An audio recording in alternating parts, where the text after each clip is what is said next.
All right, it appears that we are live here, and I'm going to simply do checkmates, and I found the more interesting area, lichess, practice the checkmates, and this is more the basic tactics part that I was looking for. So I did Google why isn't OBS showing some of the screens. I guess the last stream I had the audio in the wrong ear, so now hopefully that should all be fixed. If it's not, just leave a comment and let's get going. All right, so we're going to start right at the beginning here with piece checkmates. If you want to try to solve them along with me, you are more than welcome to. But I'm just doing this for practice and to see where I'm at. So it's always good to practice the basics. Queen and rook checkmate. I guess we'll start here. Check, check. Oh, that's a little annoying. And then checkmate. Now with these, you kind of want to close off the king as much as you can. Maybe that was a wasted move. I could have gone the other way, but when you're in blitz, you don't really think about it. You just kind of make rote moves. Check. I'll bring the king in on this one. Check. Now you don't want to go here because that would cause stalemate. And just bring the king in, I guess. And then checkmate. Now with these kind of checkmates, you don't necessarily have to be technically perfect. You just kind of want to get the main thing, the main position as quickly as possible. Check or check. Let me open up LaCroix here. I always like to do this where you just close the king off. I guess it's quicker just to bring the king in.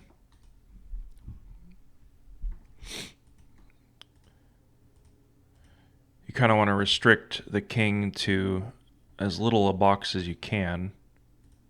Let's see. Now if you check here, then that always drives the king back, and as you can see, the box just became smaller. You can start bringing the king in. Close off the box. I guess you can go here, here, and then checkmate. Rookmate. This is a little harder of the more basic ones, but it's basically the same idea. Closing the box. You can move it back. Let's see. I guess we'll check him. Then we can bring the king in. Notice we just kept the box a little smaller. Go here, here.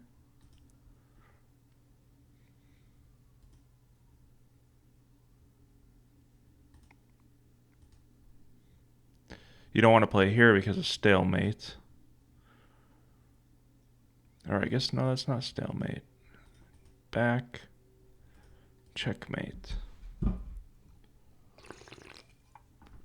I got to work on that rookmate there. A little slow. Let's see if we can go back. So, check.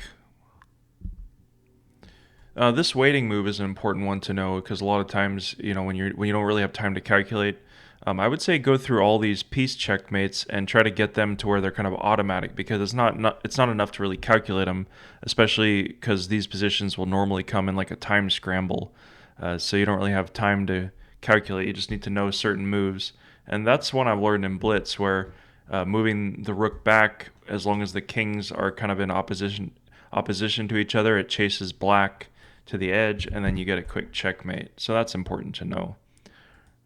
All right, let's see. Hello, Amon Saxena. Sorry if I'm butchering your name. Back to practice menu. Checkmate patterns. All right, it's going to get interesting. Checkmate. Takes. Man, that king really made a mistake there.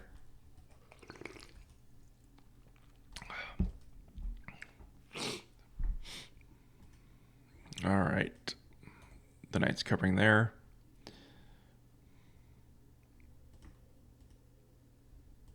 You should have noticed that the rook can interpose, but the rook can take because the knight was covering it. Oh, this is interesting. Now the king could have come here. That probably would have been a little better. Then you'd have to notice that the pawn and the knight are covering that square. Either way, it's checkmate. I can't remember the name of this. Maybe that's like the Arabian mate, where the knight covers, takes. Oh, it's right there. Anastasia's mate. Okay.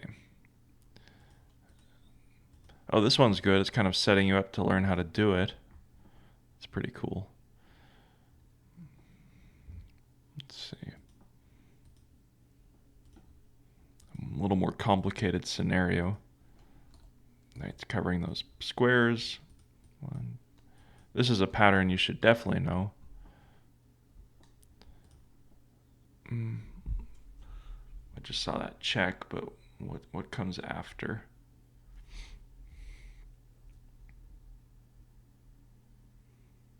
I guess it wants you to check and then bring the rook in. And now because the knight's covering the square anyway, you can checkmate. Notice the queen was totally inactive in that scenario. Oh, this is interesting. So you could take... I'd probably just move the king.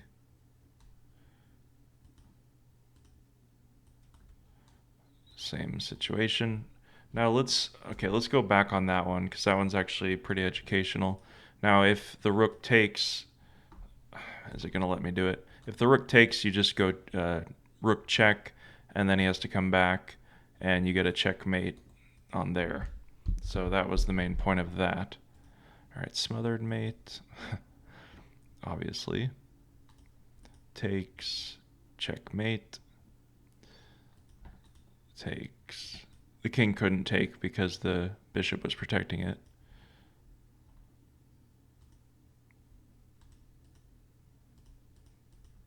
I mean, he really should resign after he has to give up his queen, but you don't really see that pattern too much in a real game because a lot of times the opponent will see it, but it's always good to know. All right, back to practice.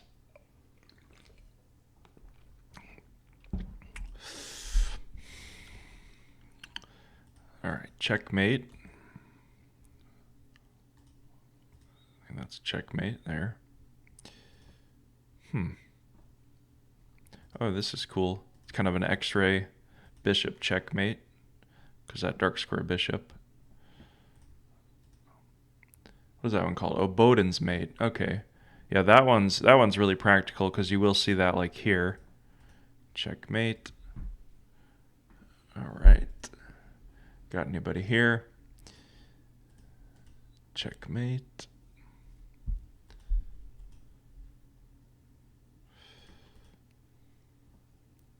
Yeah, these kind of positions are not really positions that you necessarily calculate as so much as you rely on your pattern recognition. Oh. Huh. I was going to say, oh, that doesn't work. No. Okay, I see why.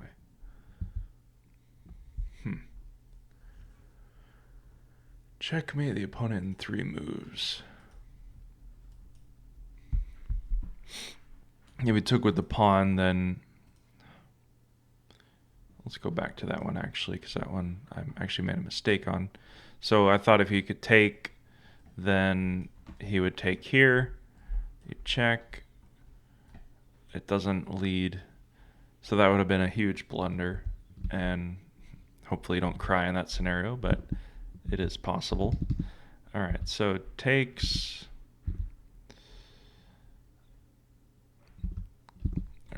Check. Now, if he would have taken with the pawn, is it going to let me do it? If he took with the pawn, then you still have the rook check there, just to calculate all those variations. All right, Arabian mate. Okay. So you want to calculate all the checks. It looks like the queen takes, and then the rook is forced to take. You get the check. You need to see that the knight is covering these 2 squares, so the king has to go over, and then we get the final checkmate here. 1, 2, 3, 4. Corner mate. The rook is covering that. I need to work on my arrow game. Alright, so you basically get rid of that rook covering the square. Morphy's mate.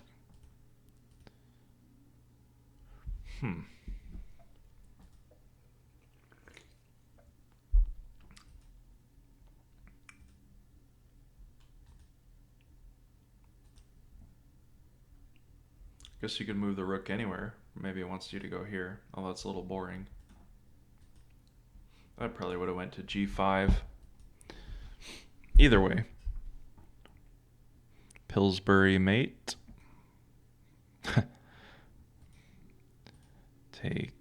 Take. Oh, brutal. I see it now.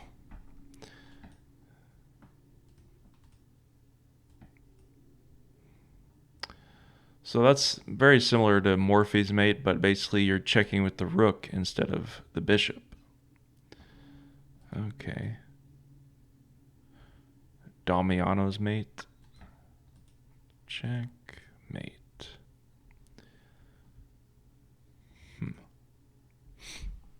Alright, this is a good pattern to know. You sack everything until you get to the queen. Lowly's mate.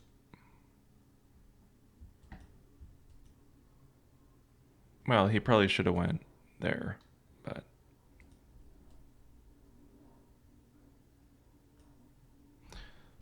I want to go back. So check. Oh. Okay, if he went back, what would we do?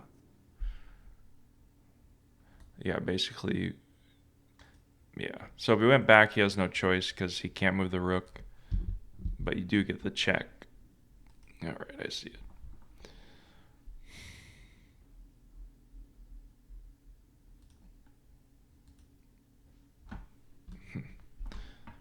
I would still think that would be, oh, maybe not. It's complicated. Let's go back here. What am I missing? Oh, okay. So the rook has to come over.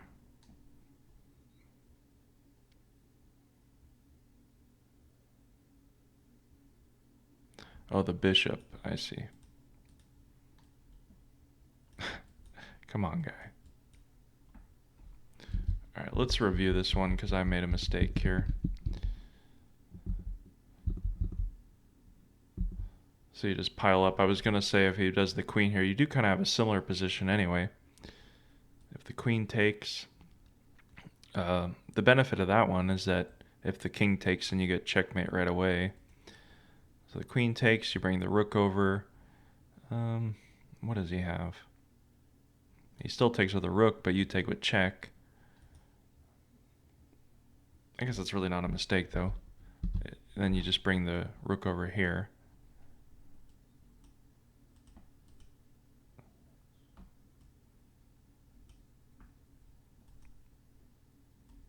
All right, we get it. That's a little tedious. All right, moving on. Checkmate patterns 2. That one should, oh, it's called the Opera Mate. I was going to say that one should be called the Morphy's Mate because of the Opera House game.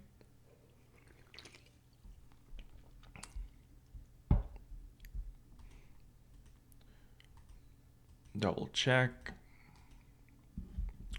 That one's a cool pattern. Just make sure your pawn's going in the right way. I made that mistake quite a bit.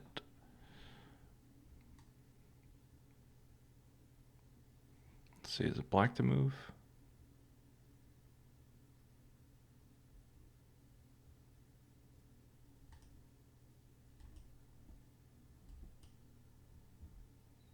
Okay, I was overthinking that one.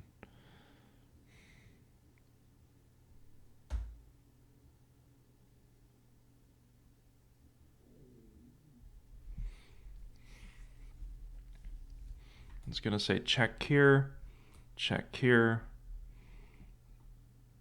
Those are the main candidate moves. And then you could bring the rook over if you check. I don't know. Let's try it. Oh, okay, I see. So I think. Oh no, that the knight's covering that square. That is brutal. Click to retry. Okay. Check. Ah, I missed those pins. Anderson's mate. It's a little more complicated. Yeah, so check here. Takes. And then the bishop is pinning the pawn there so the rook can check. The power of the two bishops. Dovetail mate. Haven't really studied that one much.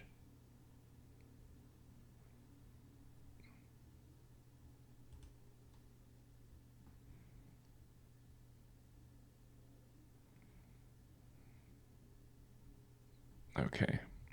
So I was calculating check, rook takes, which is forced. Although I guess he could go there. And then queen comes to, is that f5?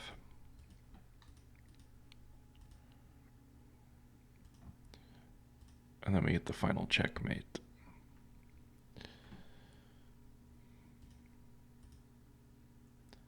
Oh, that's the dovetail mate. That one's really common in games. Kozio's mate. There was a cool Magnus Carlsen game that had that. I think he pulled it off when he was like 13 or 14. So you do get these in high-level games. Swallowtail's mate. What am I missing here? Let's see. Get a hint. Where am I? Okay, I'm black. Checkmate. Let's see.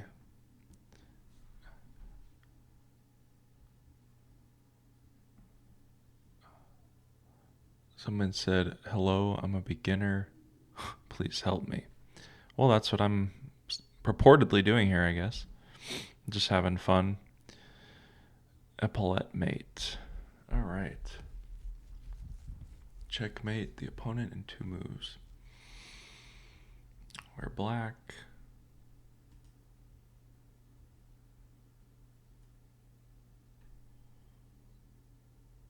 What am I missing here? Oh, I see. Got to get that bishop out of the way.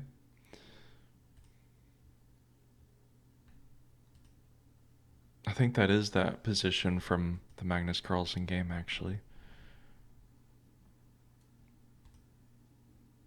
I don't know why that looks right.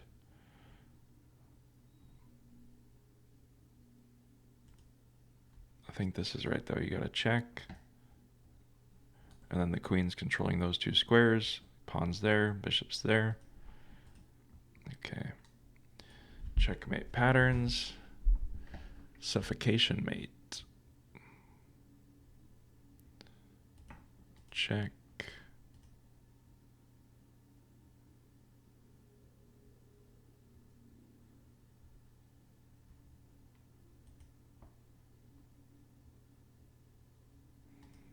I don't know why that looks right. It's probably not.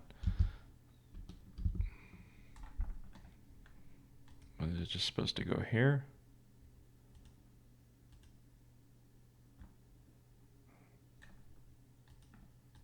Either way.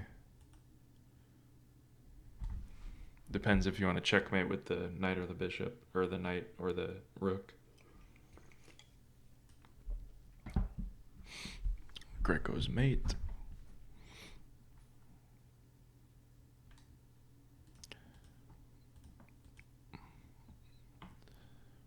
Didn't have a choice there.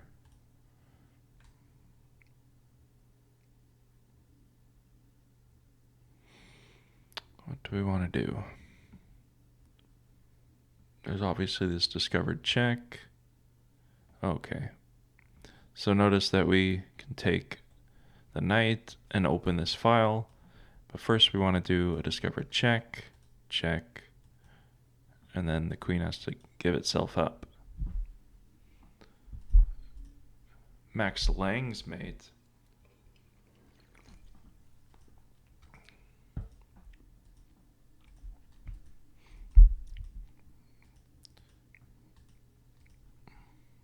That's a really common pattern in real games, for sure.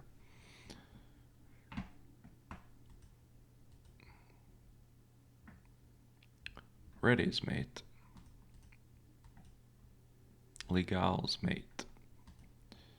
Takes. If you want to improve your chess, you should definitely learn all these patterns here. I don't know how to get the chat up at the same time. I guess I could do it on my phone, but I don't have it here with me. All right, let's just keep going. Notice the knight is covering there. Vukovic.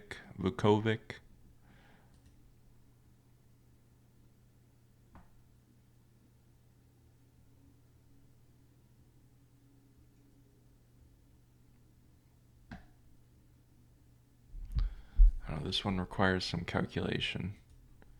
I think you need to check, check.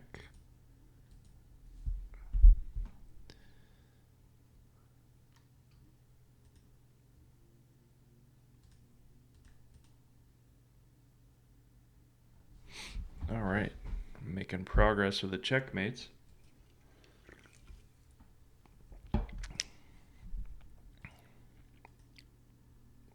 That wasn't very nice.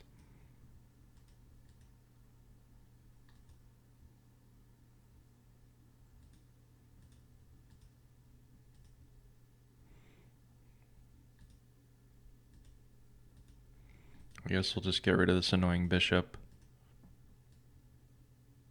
Let's see. Keep the queen in. Check. Oh, this is probably not the fastest, but it's definitely the simplest way to do it. Try to win the piece. All right, you want to check it? It's fine. Let's see where you're going.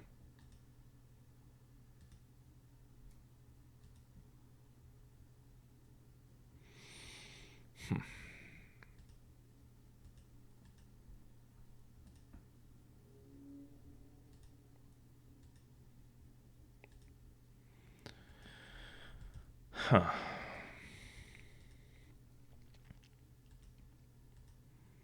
Just trying to chase.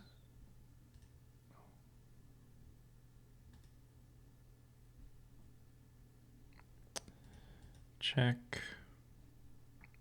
No. Oh, this one's a little harder.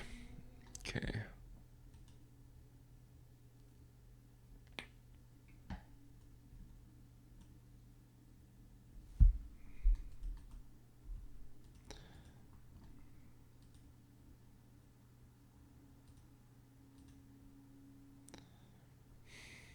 What am I doing wrong here?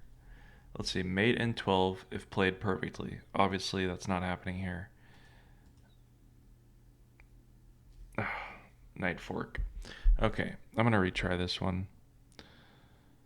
I was going good since the beginning, but okay, let's try this.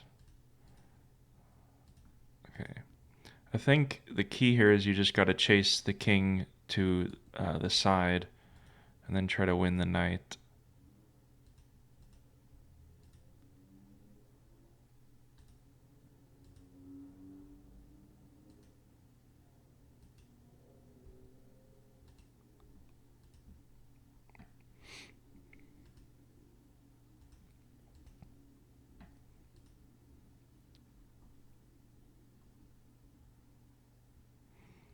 Let's see.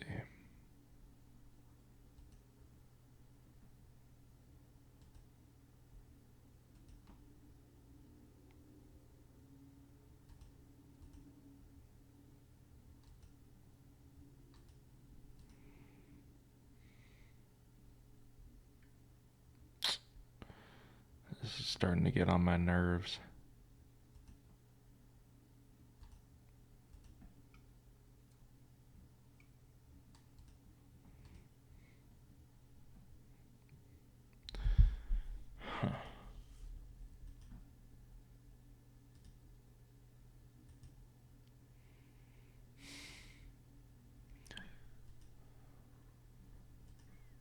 Okay, don't go there because of the check.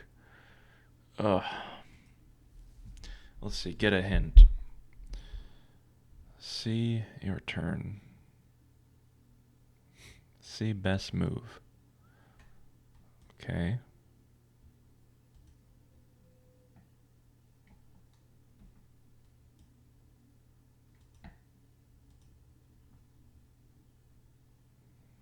Can't go there.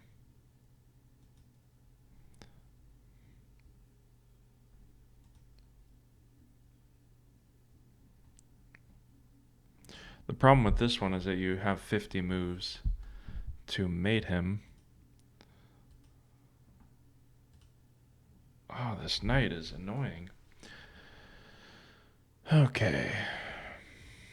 Let's see. Let's just see if... See your best move. Get a hint.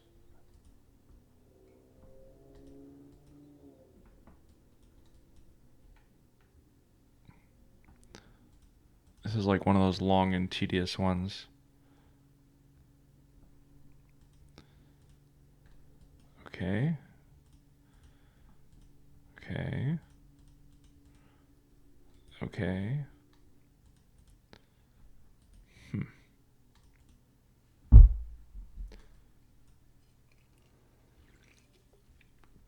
There has to be some key to this one that I'm missing.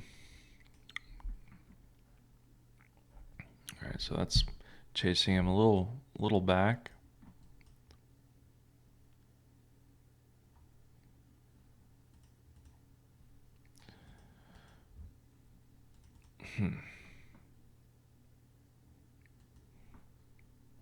Okay.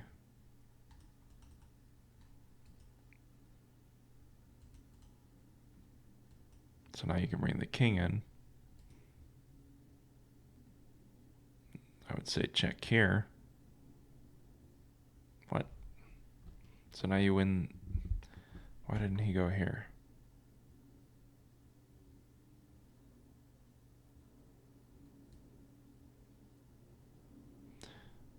So he just gives you the knight, and then I would say if the knight went there, maybe you bring the king up. You can check there. I don't know. I'm not seeing the point of this one. Okay, so I mean, obviously take the knight. And then it just becomes a normal queen. Queen king. Let's see.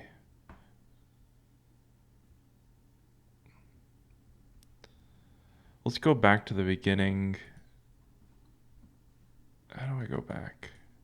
Queen, queen and knight. All right, let's see it played perfectly. King.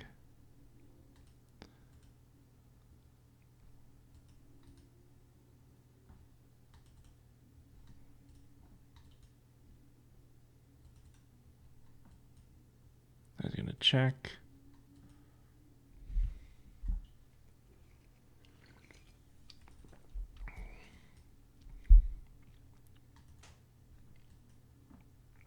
Wow, this is hard. Okay, let's see. Don't go there. Knight fork. So you have to kind of inch together closer. Oh, this is... I don't know. I don't even know how you'd necessarily calculate this. Ah. Okay, so basically you just try to avoid the knight checks while inching closer. The key would be those kind of subtle moves. Queen versus rook mate. Ugh. Okay, I really gotta work on these basic ones because these are hard. Okay, normally the winning process involves the queen first winning the rook by a fork. Mate in 18. And then checkmating with the king and queen. But forced checkmates with the rook still on the board are possible. Well, I'm gonna assume that the computer's not gonna have incorrect defense. Normally the winning process involves the queen first winning the rook by a fork. Which probably means you want to chase the king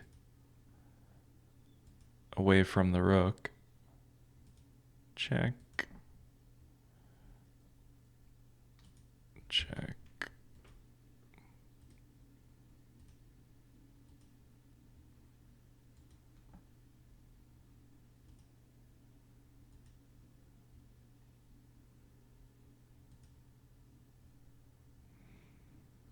Oh no. Is he going to be able to try to get a stalemate?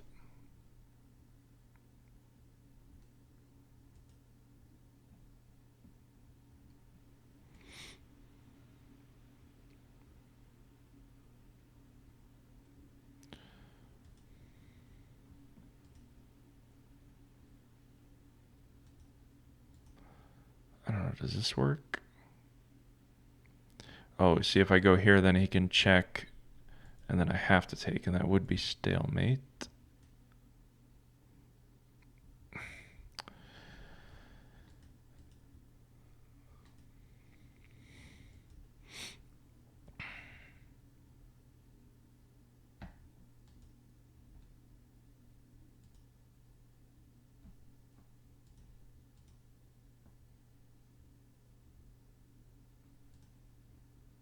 No, don't go there.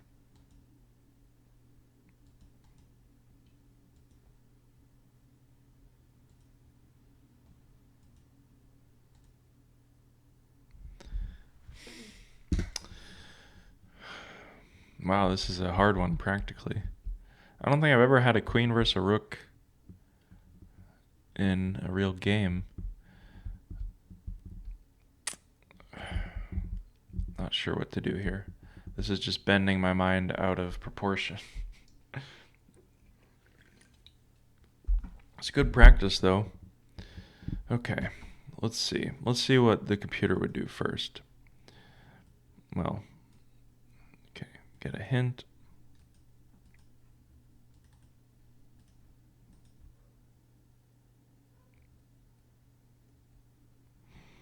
Okay, so the king's controlling there.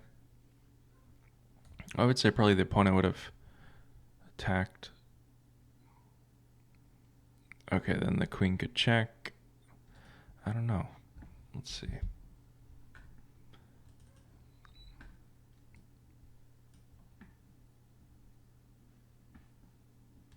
Get a hint.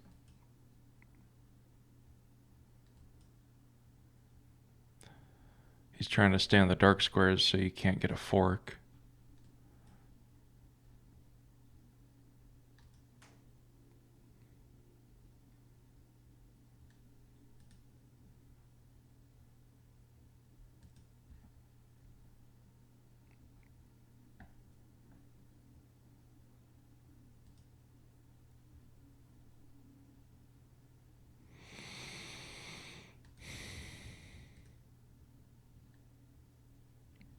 Okay, so I did kind of get this position. So what does the computer do from here?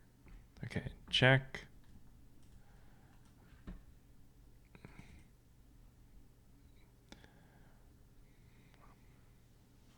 Kind of makes a waiting move.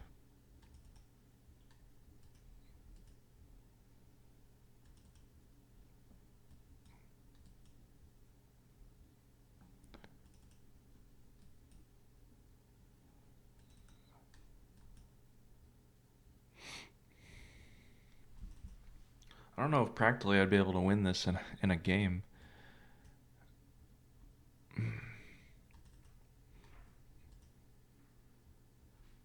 So there's the fork. Alright, we'd get that. Then we go back to a normal one. I mean, the real issue is trying to find the fork between the rook and the king. I don't know if I want to do the rest of these. These are really hard. Okay, we'll come back to that one. These basic checkmates. I'll probably have to study those more and make a video on it. Piece checkmates. Knight and bishop mate. Oh, I did get that in one tournament game. That was really hard, for sure. Hello to anybody who's watching. We're going to get into basic tactics. This will be more fun, more useful. Okay, pin. I mean, it's more useful to study stuff that you're going to get in games based on, statistics. You're probably not going to get as many knight and bishop checkmates as you would, a pin like here, which will happen way more.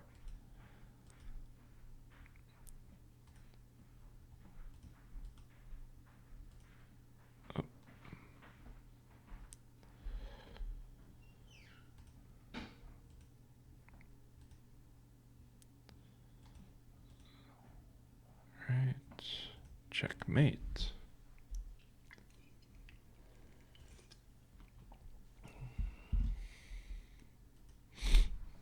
Okay.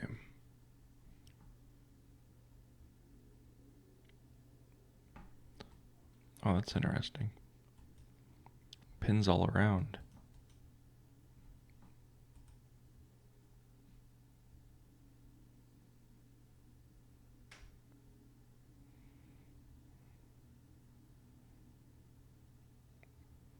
I was going to say bring here. You could take. Just win everything. Is this going to end? Oh, okay, it did end. All right, the skewer. I don't know. I always found just basic tactics were the best bang for your buck, really, because they happen the most often.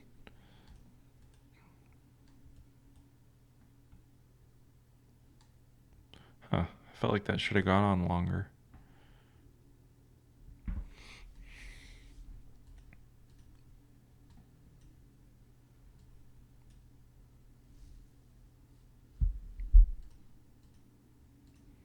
That's always painful to see when it happens to you in a real game. Check. That was kind of a deflection first.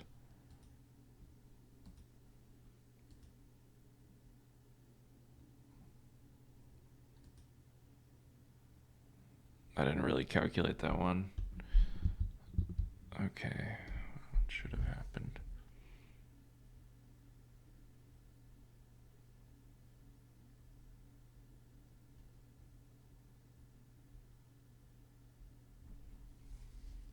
Is it trying to like get me to check here?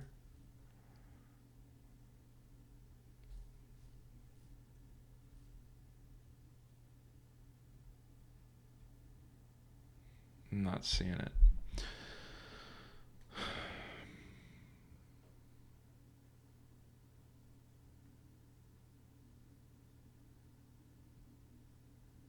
Absolute skewer.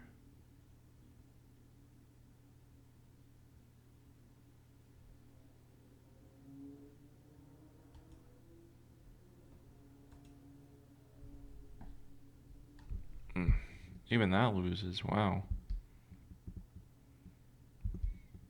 So I guess black's threatening check. And here.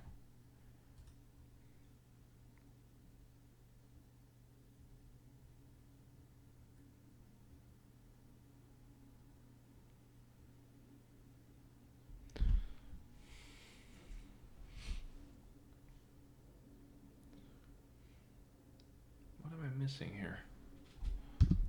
Did I miss a move? It's probably going to be easy to see once I see it. Okay, so we have check. That doesn't work. We have check. It doesn't work. I see these checks, but I don't see anyone that works. We could take here. If he took with the king, that works. What if he takes with the queen?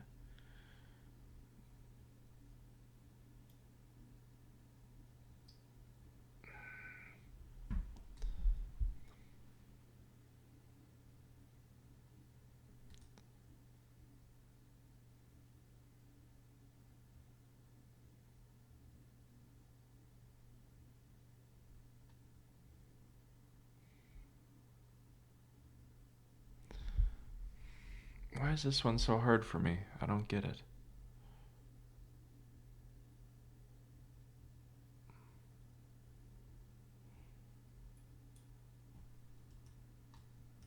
It's white to move.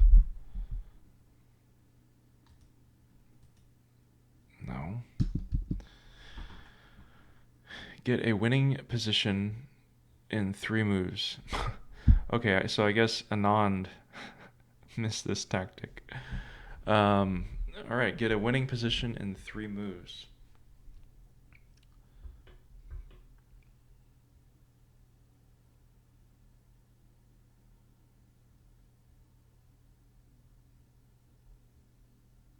Get a winning position in 3 moves.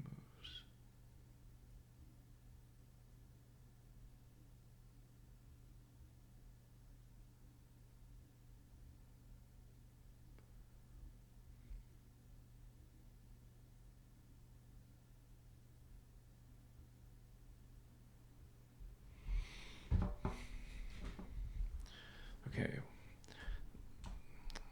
So it's something more subtle. Maybe rook here. But he still has queen check. And that's losing.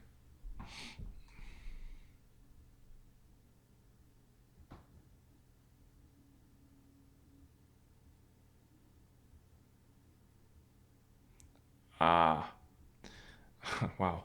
Okay, so queen.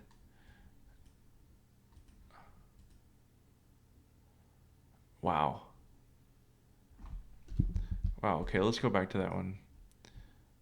That one, I don't know why that was so hard. So queen, queen takes, and then check. See, even if you follow the thought process. So the mistake there was I didn't really look at every check because I was missing taking the pawn. So to prevent that, it looks like you would obviously look at every check. I looked at these ones, and I looked at these from the rook, but I did not look at queen takes pawn. Hey, if a non miss it, then I'm not going to feel so bad. Very interesting. All right. Let's see.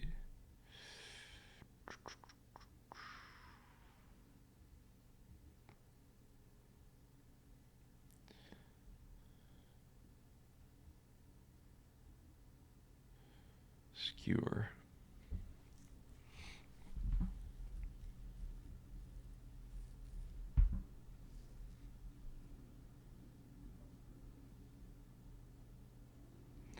I'm just looking at queen check. Go there. You would check him. If he takes, then there's a skewer along there, so that seems to make sense. You check. That one is a little more straightforward. Okay, man, that last one blew my mind. Did anybody else see it? What? Okay, explain to us your thinking process during your games. Like, what do you see at first glance? Pieces. Okay, since I'll wrap up this one and then I'll play a 10-minute game. Let's see. Skewer.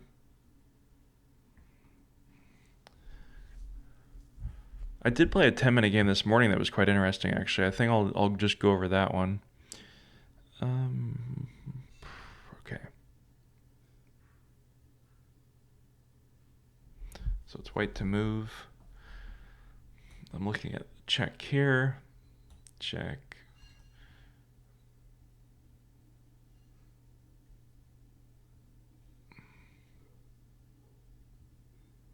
Check here.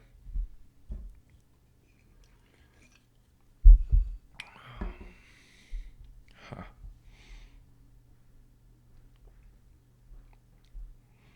I think this is one of those weird ones where you try to trap the queen, I guess.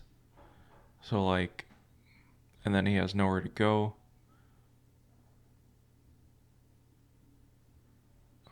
Let's see. If I played here, he could play there.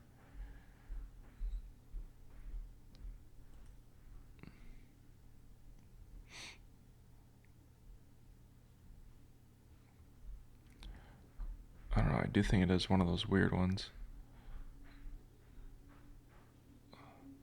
Let's see. So if I hit him with the rook,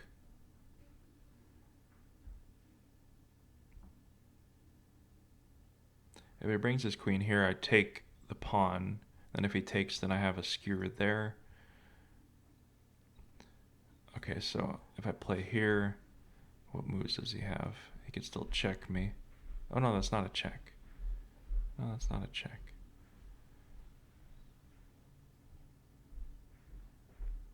If he takes the rook, oh, this is complicated. Okay, so if I go here and he goes here, then I can threaten him with the bishop. And then I'll get a fork or a skewer, I guess. That wins. He can go here, but then I could check. That works. If he comes here, then I just take the pawn. All right, let's see. Okay, so that does work. Well, he made it too easy on me. All right, let's see. So if he would have, they should have made that a little more interesting. Because if he goes here, then if the queen comes, why is this not letting me analyze? That's annoying. Okay, analysis board. All right, so if I go here, he goes here, and then you have the bishop move. That would have been way more interesting. And then you have to skewer him that way. They should have done it that way. That's definitely not the most interesting line. He comes here, I check there. You have to see all these possibilities. He comes here, you pin him. If he comes here, you check. If he comes here, then you can take. And then if he takes there, there's a skewer. All right, so there's that. Before we get back to these, let's go profile.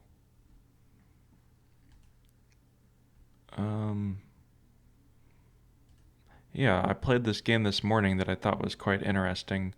And let's see, so explain to us your thinking process during the game, like what I saw at first glance. So this was actually an interesting game. I played as white, and it's somebody around the same level as me, so keep that in mind. All right, so we basically just develop, in these situations, obviously if black fianchettos, it's more of like a perk defense where normally they'll play here and we'll castle opposite sides. And that's what happens here. Although I think I played a little inaccurately because normally black will try to undermine this pawn, and you want the bishop a little back. And also he could play something like there, and then he'll chase you back anyway. So black actually got the upper hand, although it's roughly equal here. What I would recommend, I'm going to make a video about this hopefully this week or next, and I'm going to call it the self-improvement feedback system, or the chess improvement feedback system, I guess you could say. But it's an interesting idea because what you'll do is you'll play a game and you'll see where the opening, the middle game, and the end game went wrong. And you'll do that, and then obviously with the computer you'll go through. But what you want to do is you want to use the feedback of seeing where your thought process went wrong, and just try to improve that by one move. So it's not fully developed, but I'm probably not explaining it as accurately as I've thought about it. All right, let's see here. So I traded, and then this was actually a mistake. You'd really want to play something like g4 and then trade and then try to push along, but I kind of rushed it here, so that was a thought process I had that was incorrect. And really it's because black is a little more developed than white at this point, specifically on the queen side. So I brought the bishop back, which really violates the idea of keeping your pieces active. I just didn't want the knight to take it. But really when you're a little bit cramped, you want to trade pieces. So black was trying to maintain his as many pieces as possible anyway. So it was just a waste. Chases back. But now notice his queen is a little, of course he won a pawn, but it's a little inactive here. But actually, objectively, black was winning at this point. If he saw the plan knight to g6 and then bring the knight here, that would have caused me a lot of problems. Because if I play something like b3, he can always hit it with c4, or even just try to bring the bishop out again, or just play the pawn down. But he goes with a little slow plan of playing a5. But of course, you can't rely on your opponent making a mistake. So the chess improvement feedback loop really is the variance between what your thoughts are and what the computer thinks.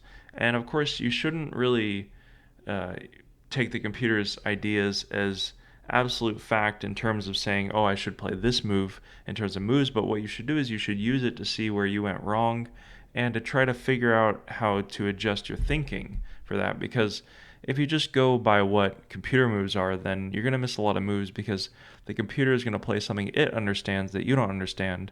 And if you go along the route of playing what you don't understand, then you'll still make blunders and have issues with that. All right, so this is a pretty simple opposite side castling tactical situation, and it's really just calculating who can get to the other's king fastest. And in this situation, what you want to do is you want to open lines as quickly as possible. So taking this pawn, let's see, let's turn the computer on at this point. Let's go to the analysis board. All right, so the computer, if we go down, actually, we can see that there's some wild swings. So in this situation, I'd really want to analyze this position to see where I went wrong and where I misevaluated it.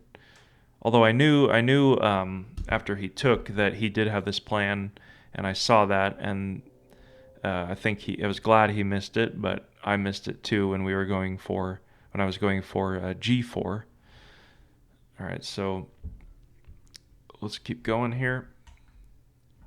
Takes.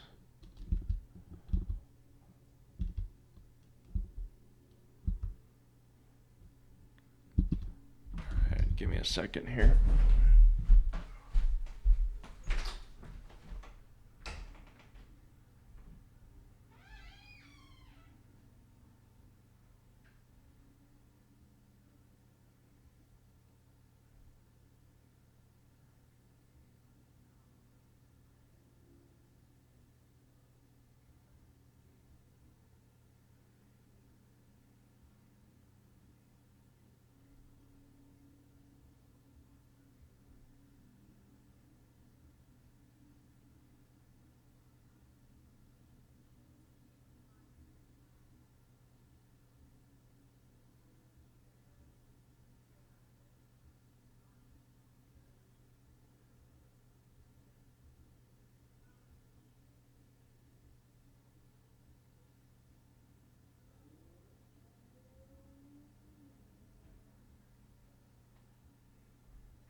All right, let's see.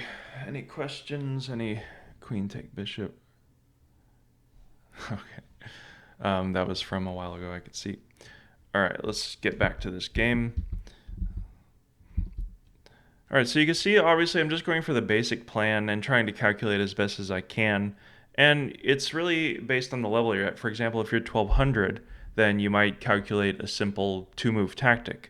So you're going to use that feedback of, okay, now I missed a three-move tactic, or I missed this combination.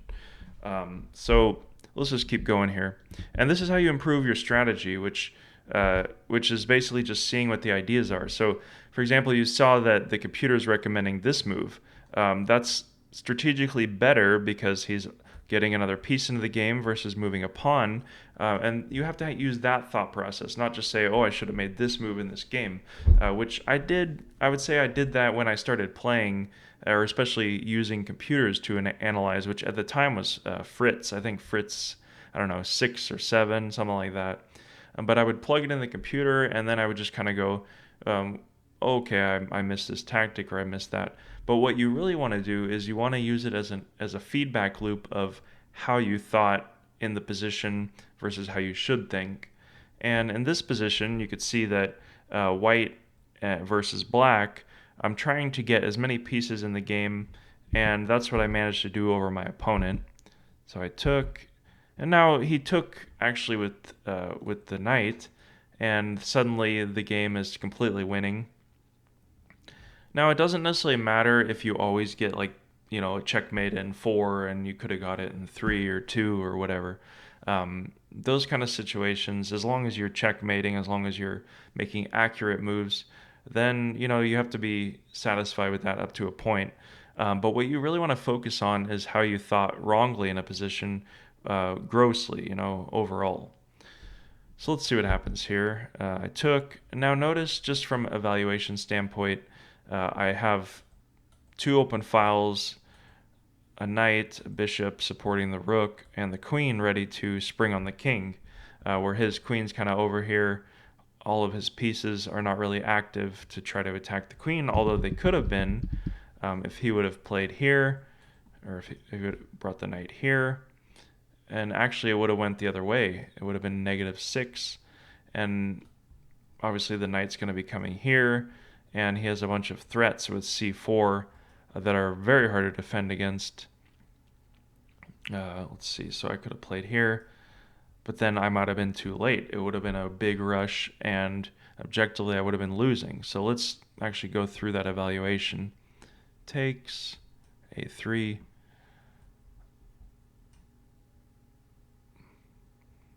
I don't know if he would have found. I don't know if he would have found that. Okay, that's interesting. So he's threatening a2. Wow, that would have been crushing.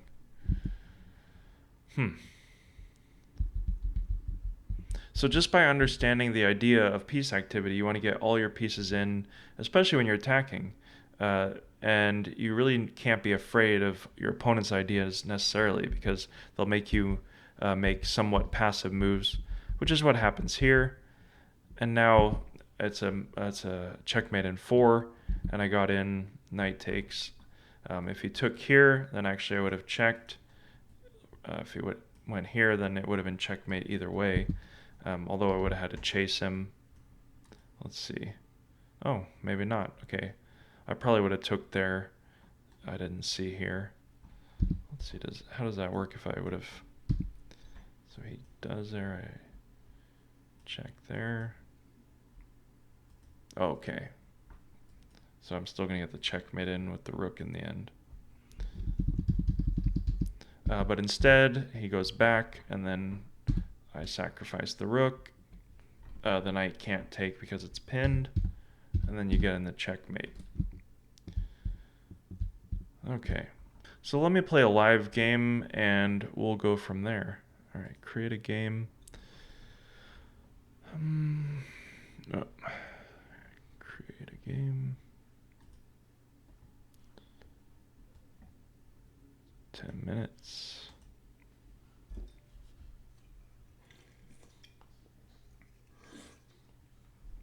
Dispatcher. All right. I'll play my normal c5. Again, in the opening, you're just developing your pieces. Some players, they want to memorize a bunch of openings, which is fine. But what you really should be doing is try to evaluate the position from the first move as well as you can.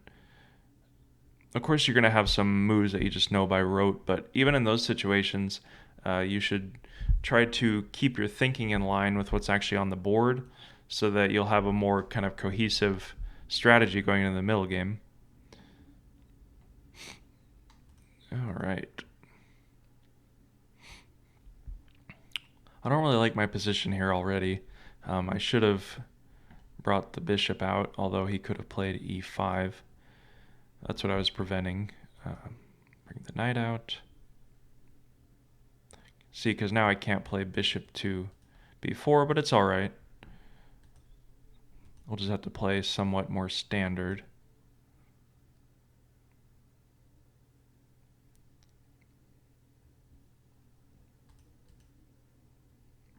Now I can take and then bring my bishop out.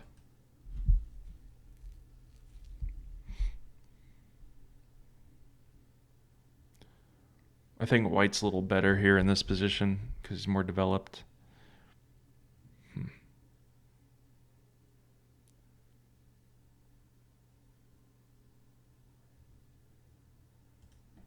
Let's see here. All right, so I was thinking takes, and then I play e5. Of course, I would be relying on him to take, but then, you know what I could do? I think I'll play e5 right away. That way, if the knight takes, I can take with the pawn.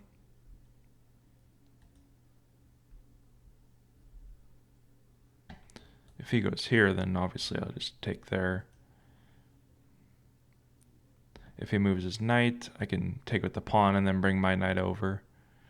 And bring the knight over to g6. So you can see that you don't really calculate until there's until the pieces are all developed and you're kind of going. So of course I'm not castled yet, so I need to do that, but I'm primed to castle and finish the opening. So again, we're not really in any opening line. I think a lot of people left comments on my videos regarding that kind of like memorization of chess, and I think that's kind of a misconception that people have. I mean, of course, it's complicated misconception because there are a lot of people. Okay, so we are getting that move.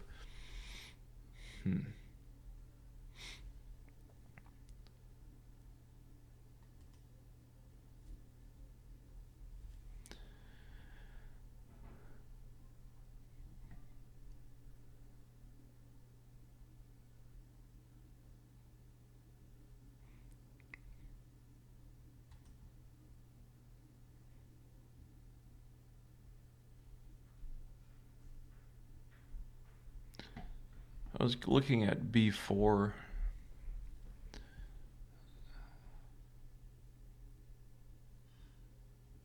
Knight to b4. Does that work? I'll probably just castle.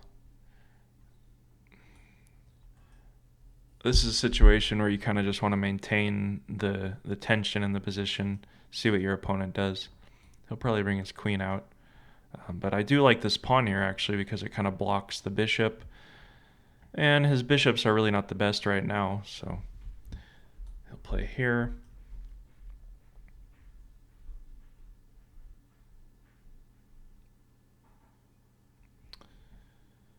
All right, so if he plays there, knight takes, then I can play knight to b4.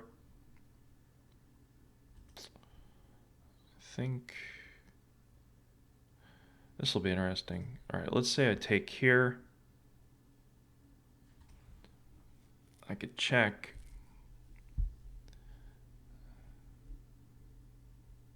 All right, so check. I could take that pawn. Take the pawn. Bishop takes. Pawn. Bishop takes there.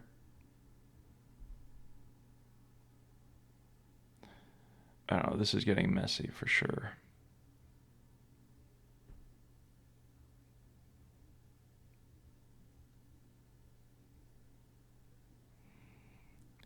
Queen goes back. All right, so let's see. Queen check. King goes, takes. Bishop takes, I take there, he takes there. I don't know, I'm gonna go for it.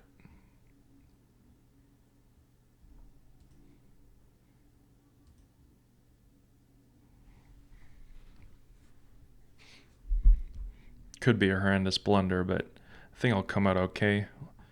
If he takes here, takes, and then I'll win there.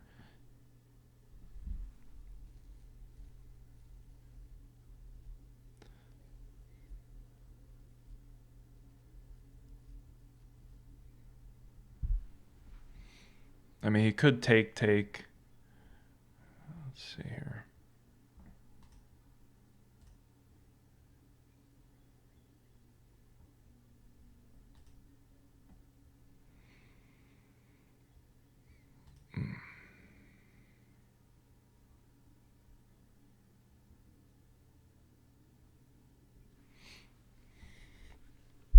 I don't know who comes out on top here.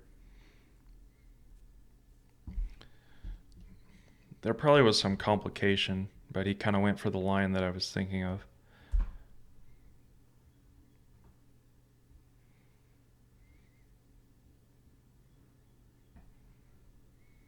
The problem for him, I think, is that I'm winning a lot of pawns, or I'll be an extra pawn up, I guess. But maybe it'll be equal in the end, I'm not sure. Let's see.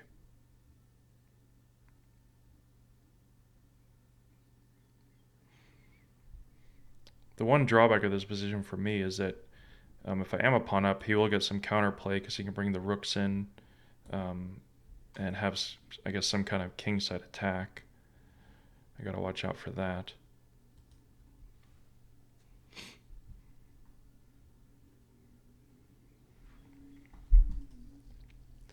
All right, let's see. Okay.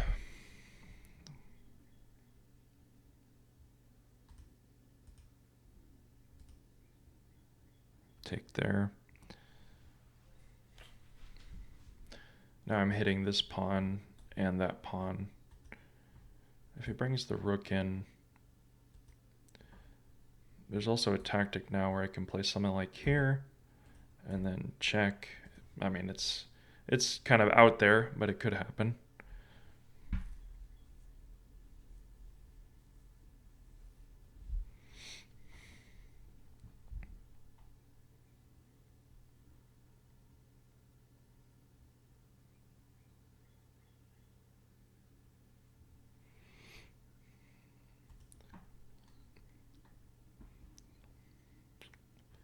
If I took here, then he could play bishop to e5, and then he would win this pawn anyway, so I'm going to take this pawn.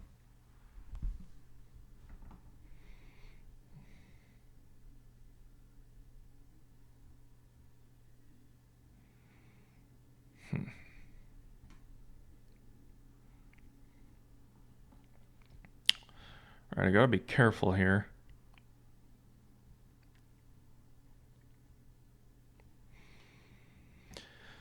I would like to trade down. Let's see if he'll go for it. Because now I have an extra pawn. I don't know if it's winning, but we'll see what happens. Or should I just start pushing the pawn? I could just start pushing it. He's going to play bishop to e5 or bishop to g5.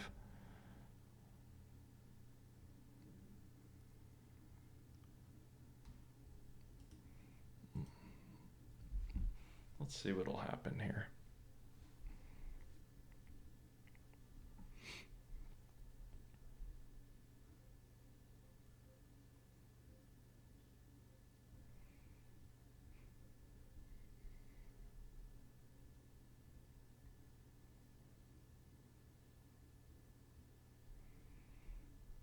It'll be a little awkward getting my king out for an endgame too because he has a dark square bishop. Oh.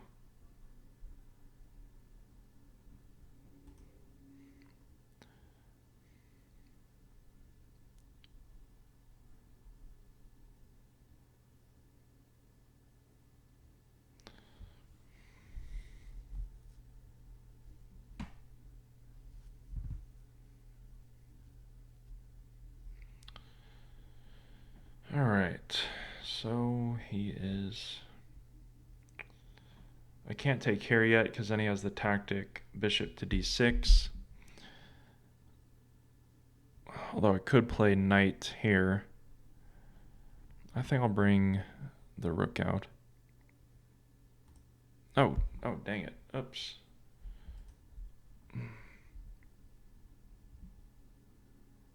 I don't know if he'll let me get a take back, but I was trying to bring the rook out.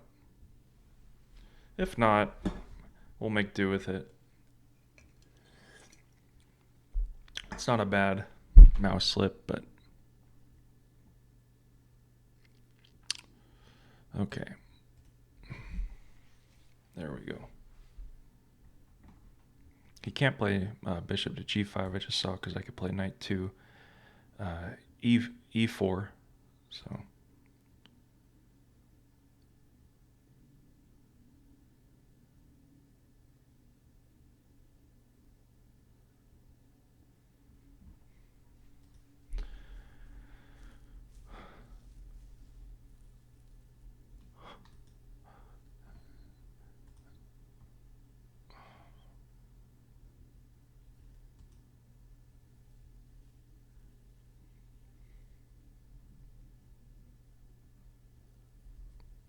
proposes a take back. What do you guys think I should do? Come on, that was not a really? Really?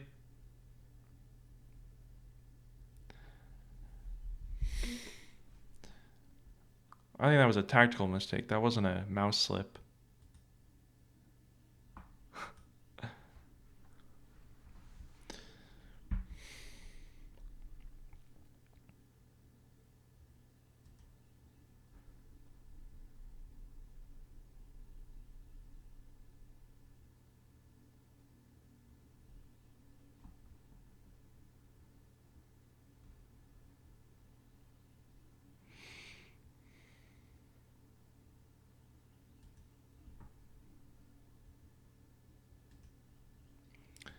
Alright, I think I have to play that move.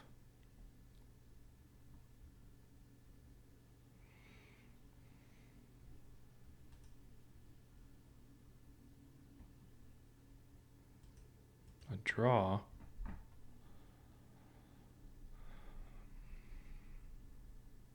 Gotta be careful here.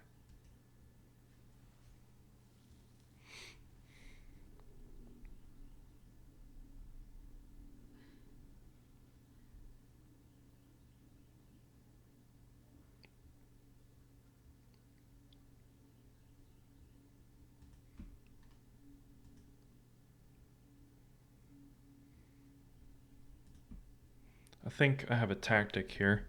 So I'll take... I think that works. Hopefully I'm not missing something. Because if he takes, then I get a back rank mate. If he checks, I'll just bring my queen back.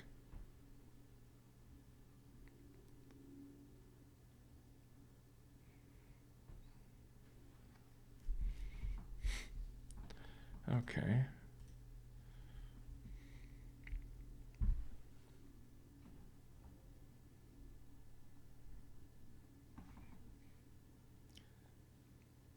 I mean, I wasn't trying to be rude, but I don't think that was a take back. I think he made a tactical mistake and then wanted to take it back. That's different, at least in my opinion. All right, so I mean, at the very least, I can get my rook behind the pawn. He really should blockade the... Okay, good. Seems to know what he's doing.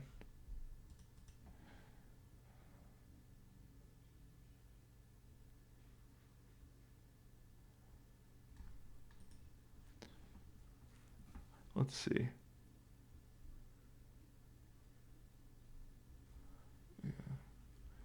Let's see, okay. I'll need to get some kind of screening. I'm sorry if I have to like switch back and you guys have to see me looking at the chat. I gotta figure out something to do with that. All right, dispatcher. So now we have a rook endgame, the most common kind of endgame. I'm trying to get my king over. I mean, this game's basically over, but let's do the best we can. Bring his rook here. I'll bring my rook back so he can't attack all my pawns. Although if he did, I probably have enough time to just promote.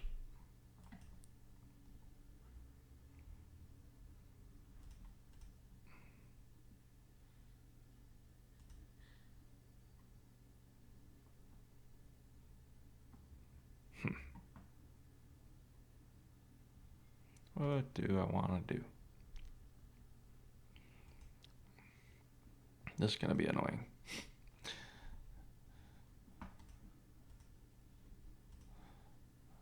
Alright, at least I can get my pawn closer.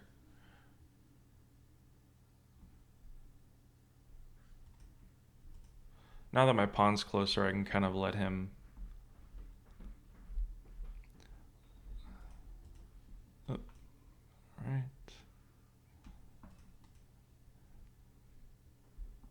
I mean, if he wants to check me...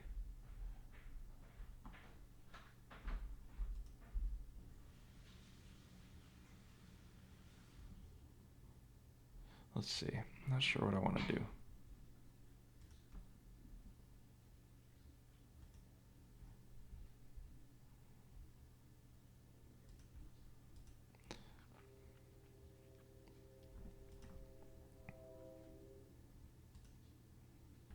Now I can interpose.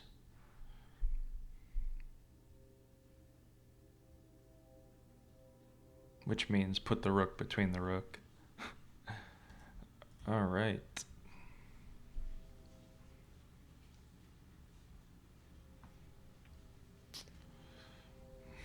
I don't know if that was the best technique. Probably not. I mean, that's really what like endgame technique is how you set yourself up to, finish a game, or especially like if you're up just a pawn, or not even if you just have a slightly better positioning, how you're gonna position yourself. I mean, there are a lot of tactics in the endgame, of course, but you do kind of have to know that information, and most of it is just calculation. Oh, well, he ran out of time. Okay, so let's just do a quick recap. Uh, he did make a tactical mistake there in the end. All right, so I actually want to pull up, just analyze this game. Thanks for the nice comment. It says, let's see about, take your time. Okay, well, thank you for that. All right. So it looks like obviously white had a better position here.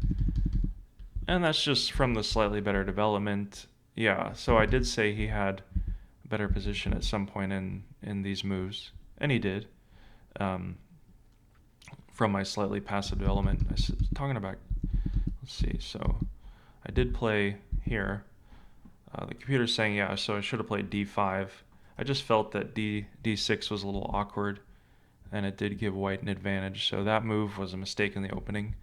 And that's really how you learn openings, is you can kind of feel that, I'm not really comfortable here. Go back with the computer, see which move changed the evaluation, and try not to do it again. And if you're me, you probably will do it again, but that's how you learn. All right. I would say in the opening, if it's like plus, plus under between 1.2, it's still roughly equal because you can kind of, get your development out. In the middle game, it's a little different. All right, so he made some passive moves. I took there. All right, so this wasn't the best. Yeah, so I should have played knight to e5. Let's see. Just from a general understanding point, if you're not as developed, you really shouldn't be attacking and making things complicated, which is what kind of I did here, because white is completely developed, has the rook centered, whereas for me, I'm slightly behind, and I should have played knight to e5, which would have been increasing the activity of my knight, as well as attacking the bishop there. All right, so I took check, takes.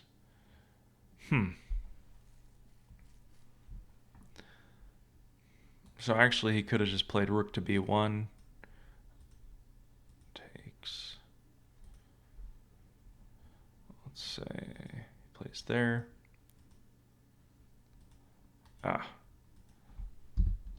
Although I probably wouldn't have taken that pawn, however you want to say it. Would have went back here. Okay, that's the point. So then the rook is covering the knight, and I'm going to lose a piece because he just took the defender of the bishop away. Let's say that I played here, though. Okay, so he could still bring the rook in. All right, so that was a tactical mistake on my part. I didn't calculate the entire thing, although he played the line that I analyzed, which worked in my favor.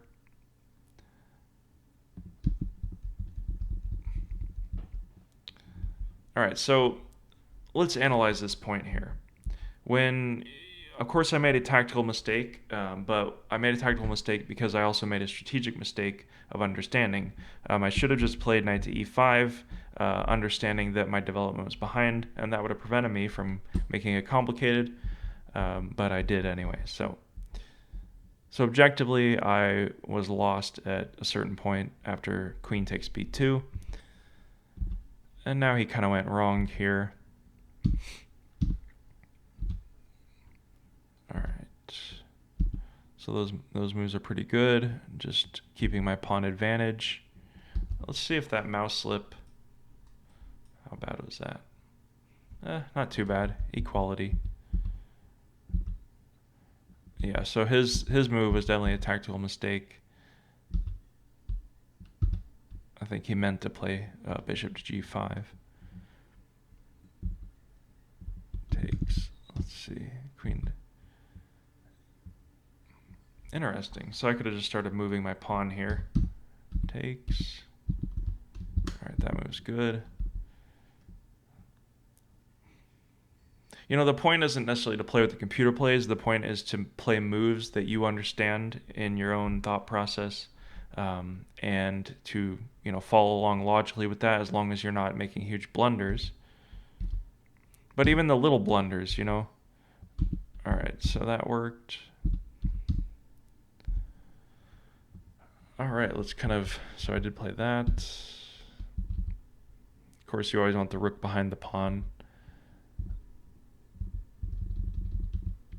Alright, let's see what he did here. Check. Alright, so I could have played queen to c4. Or, I mean, king, sorry. Okay, 3. He would have had to go back anyway.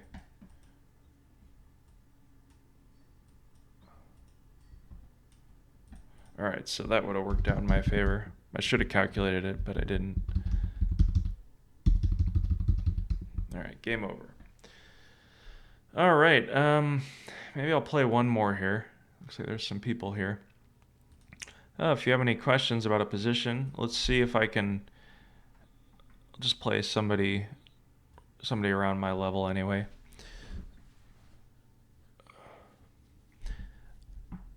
I did record a video of me playing between like 1800 players, because I did have a video about like 1600. But I don't know, it was kind of just the players are making a bunch of blunders, like the players at 1600. So I'll try to re-record that video, and see if I can find more errors that happen like in the 1800 level. Which, of course, I mean, tactical blunders is the main error, but there's other things too, like misunderstanding or playing passively strategic positions.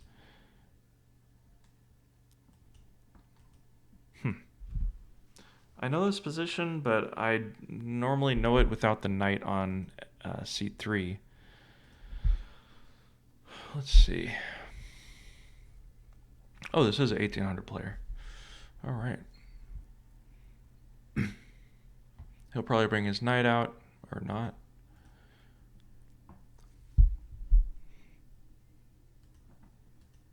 That was actually a good example of playing a little bit passively. I mean, this a6 move was a little bit passive. He really should be trying to attack, you know, bring the queen out. He had that tactic there.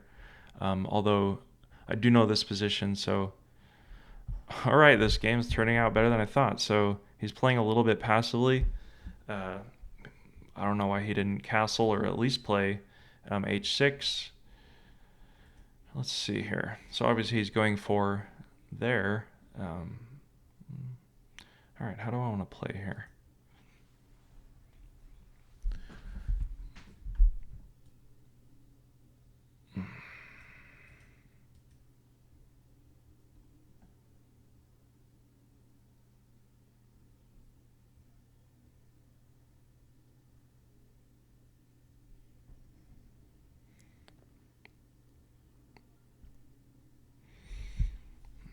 I was thinking about bishop to g5 is what I was thinking about. I could take, but I don't want to do that. Bishop to g5, queen to c7. I'd have to play rook.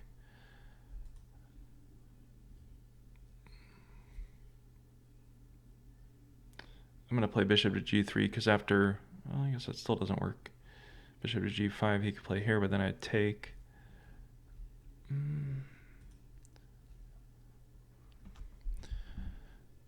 That way, at least it supports something like h4. Ooh. Let's see here. I don't know. Now I see something like knight.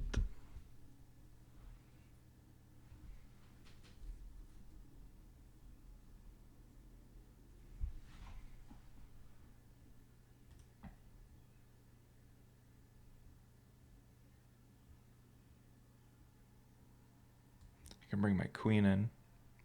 Well, I mean, the whole point that I was trying to make was that he was playing passively. Now he's kind of weakened his structure.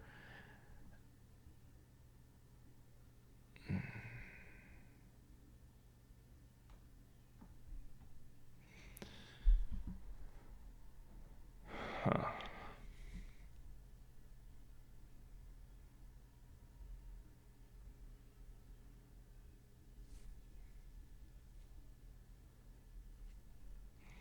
Check.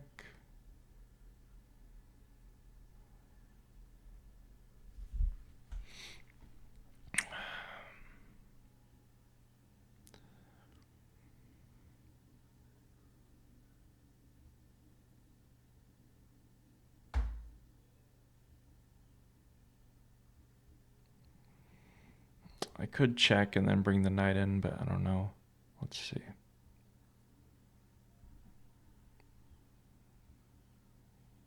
He brings his queen in. I'd like to play f4. Let's see. I could play back and then. All right. Let's see. There's some calculation involved. So my main plan is I want to play check and then either try to trade the knights. But if I bring the knight back, I could play h4, but the problem is it blocks the f4 pawn. So I'm trying to figure out if I want to check, see if I can trade knights. I'm doing check, king moves. That would be check there. Although he could, let's see, that's interesting. I'm just going to play the check here.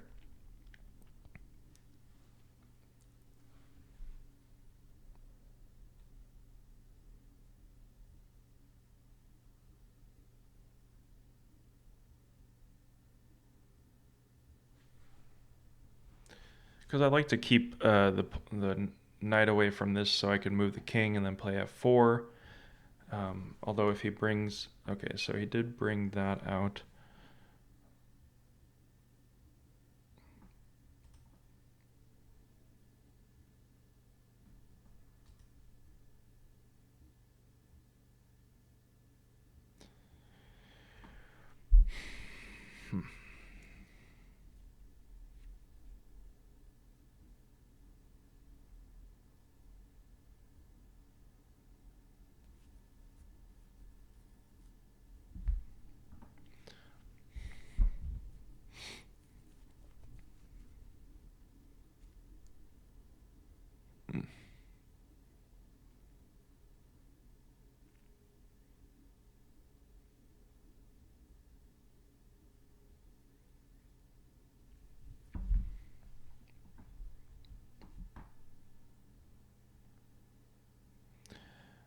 I don't know. This might turn out to be a big mess.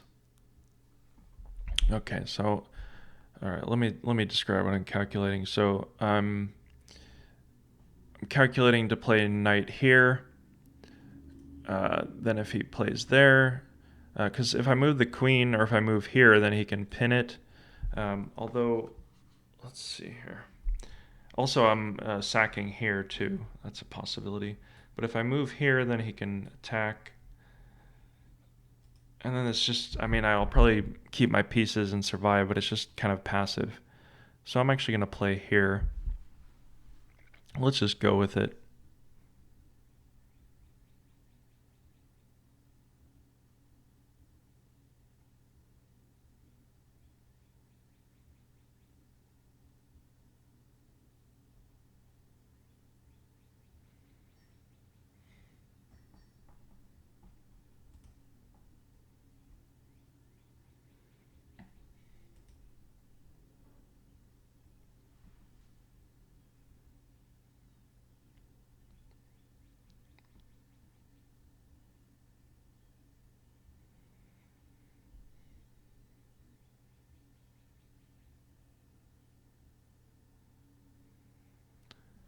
All right.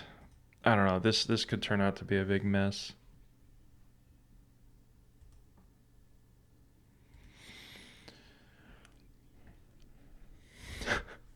I don't know if it's gonna work. If it works, that would be crazy.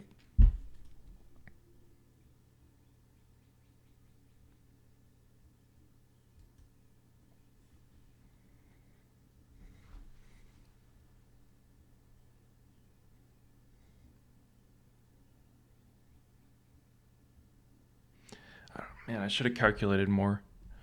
Let's see.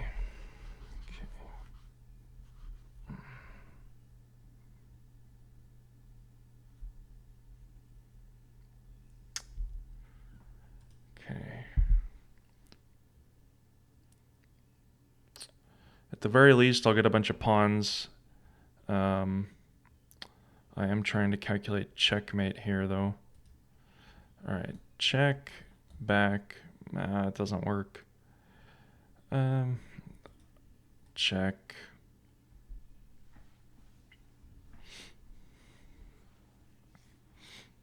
I think if his king goes back, then I can hit it. Then I'll win this bishop, or maybe not, because he could bring the bishop here. Although then I take with the knight, and then I win back my piece with a bunch of pawns. So very complicated. Obviously, I didn't calculate the whole thing out, but it just looked right. All right, let's see. So now I'm hitting his queen. If he moves his queen, then I'll win. Oh, okay. Let's see.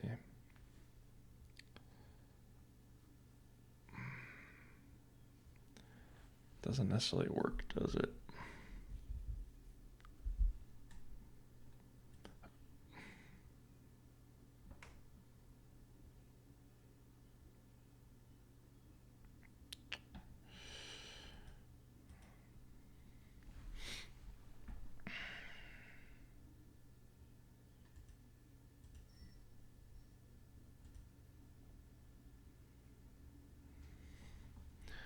I don't know.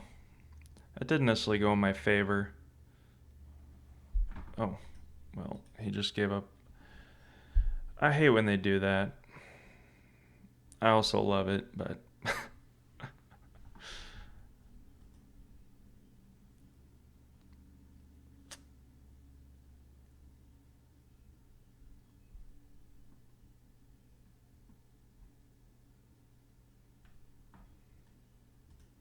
let's see here. Check takes.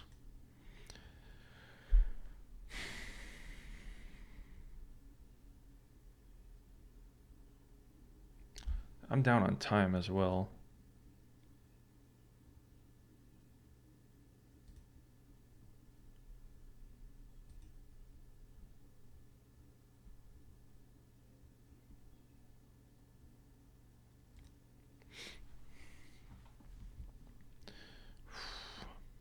All right, let's see.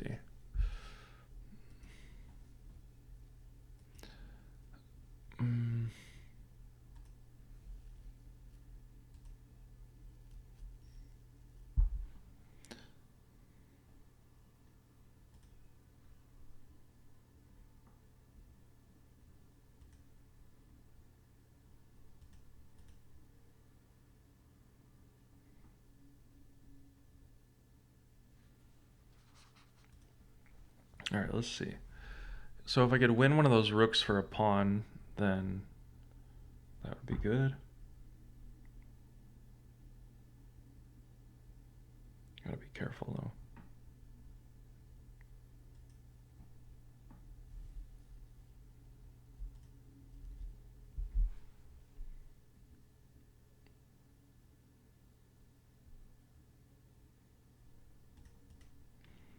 That was a big blunder.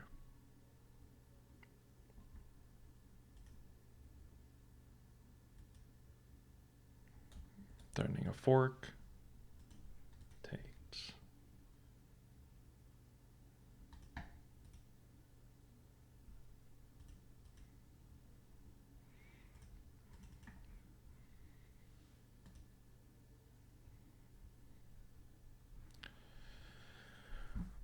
I was lucky in that game for sure.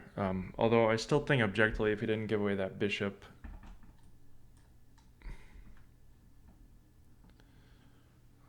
we'll have to go analyze that position. All right, so let's see. Let's see. Oh, interesting. So actually, I had a slight, well, I guess I got equality if I would have just stuck with the fork there. Okay. The computer's gonna rip apart my tactical brilliance here. Oh, so the king. That's definitely kind of a computer move. Although it's logical though, the king could have escaped, but because he pinned himself, queen takes. So he would have. Yeah, that's what I was expecting. Queen to e6. Oh man. So I was totally losing. Let's see. So I objectively should have just brought the knight back. Let's see. Ah, so he couldn't have played there because I would have took.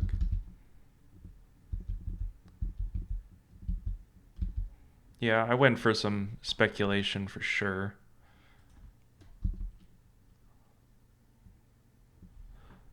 The computer's saying to take there.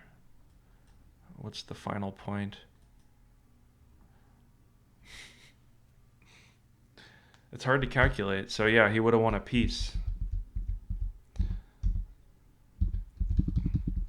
You know, you learn a lot of you learn a lot of tactical patterns, I would say, by kind of doing these speculative sacrifices because a lot of times they're based on simple pins, simple forks, simple skewers, and you just combining them is the real hard part because you have to look at every single move, uh, the possibilities, which is not an easy thing to do.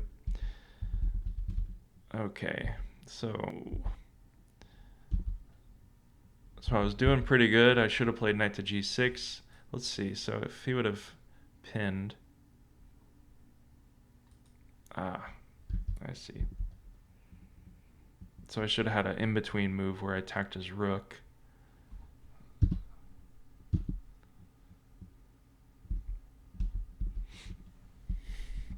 Of course, it's a 10-minute game. Playing some speculation is always fun. How many moves ahead would I say I calculate? I would say probably 2 or 3 at a time. Of course, I can calculate ahead further, but I don't know. It's easier to do over the board for sure. It's kind of hard to do when you're just playing online for some reason. All right, I'm gonna play one more. Let's see if I can win this one. I should have played something else. I'm already in it though.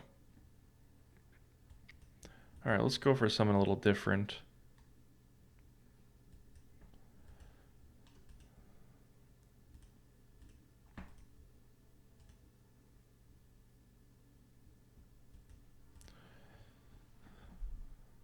Yeah, you notice, I mean, players like at around my level, they normally kind of have where they know that they need to develop and they're not kind of going for quick attacks.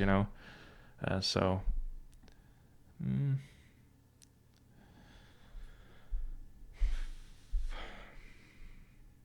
let's see here. My brain is spinning from that last game. A lot of tactics. I was thinking e5. Does he want to provoke that and then weaken my structure? What do I want to do here? This knight is a little passive. I could play something like c4. That way if he moves, I can take this pawn, kind of undermine his position.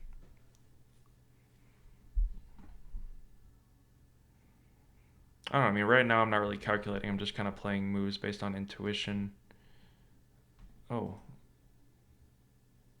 Okay, I instantly saw a fork there, but then I saw Knight to f4.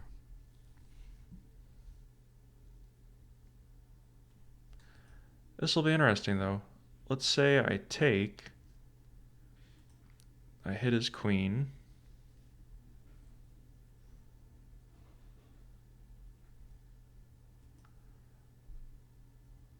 I hit here. He's going to hit my queen here. But then I'll play queen there. And it looks like I already win a piece.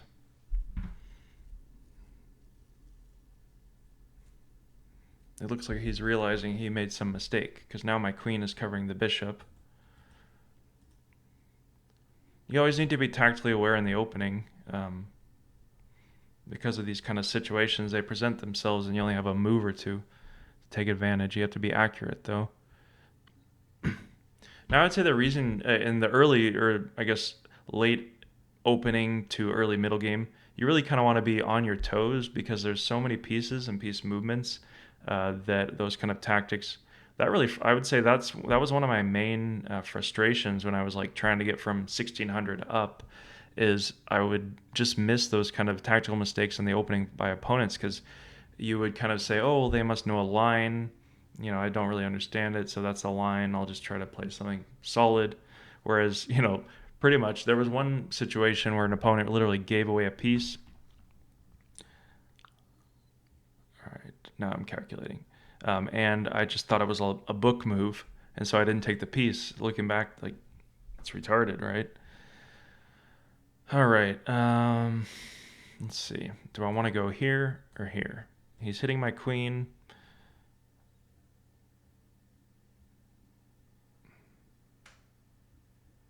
Either way, hopefully it works. If I go here, he could bring the knight back, but then if I take, he takes with the pawn. I take here.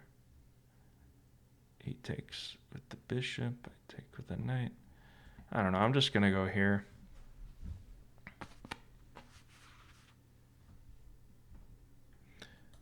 Probably the computer would say just to go back. Take here. It leaves me with a slightly weaker structure.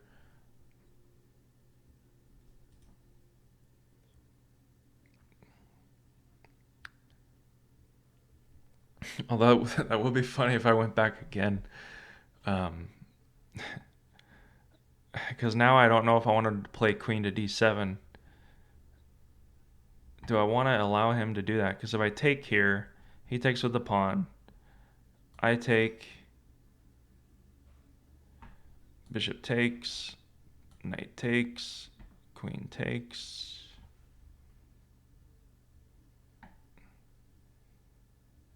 No, okay, I gotta look out for that. Queen takes. Okay. Takes. Alright, so if I mean, now I could actually play. I could play queen. Let's see here.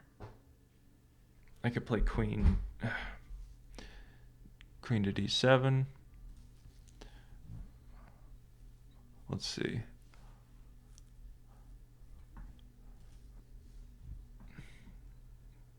If I went queen to d7, he plays here. I take. He takes. I'm just trying to figure out if I lose a piece back. I don't. Takes.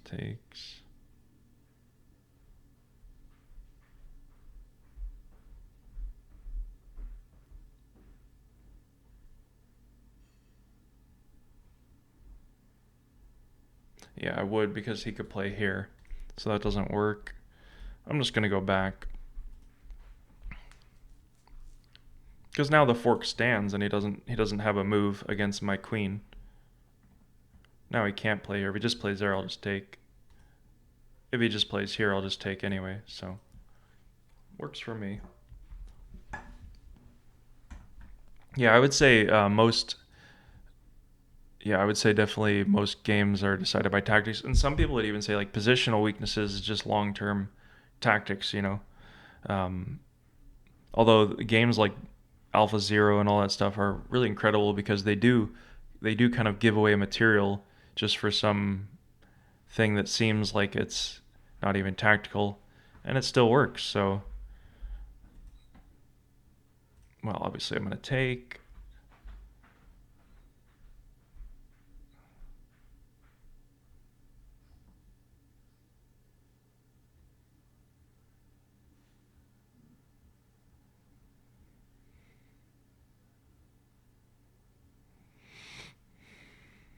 Okay, takes.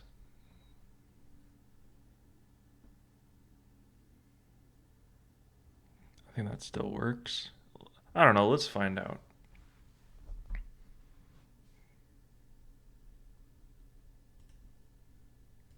Take with the bishop.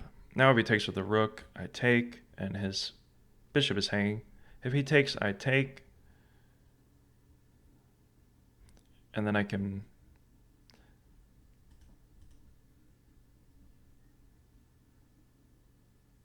At least I win an exchange.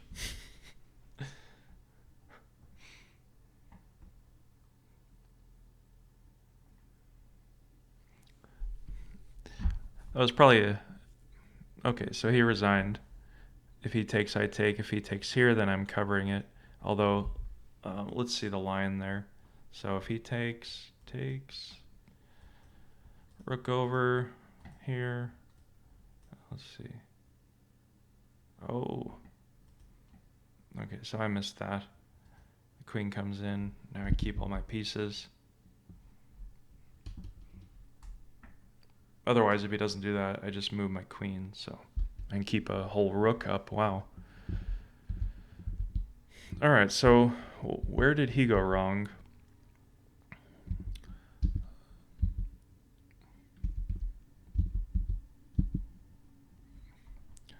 So c4, not the best move. I could have brought my rook in, which actually makes logical sense as I'm talking about, developing your rooks last. And that's exactly what I should have done. Although it's still fine. Still fine. All right, so that was a obvious tactical error. Let's see. Takes. Huh. So actually c4, I mean, it does seem like that was a pretty good move. Just undermining. His best option was to take it. And black is saying just to... Oh no, okay. There. Ah. So I should have went for the fork right away anyway.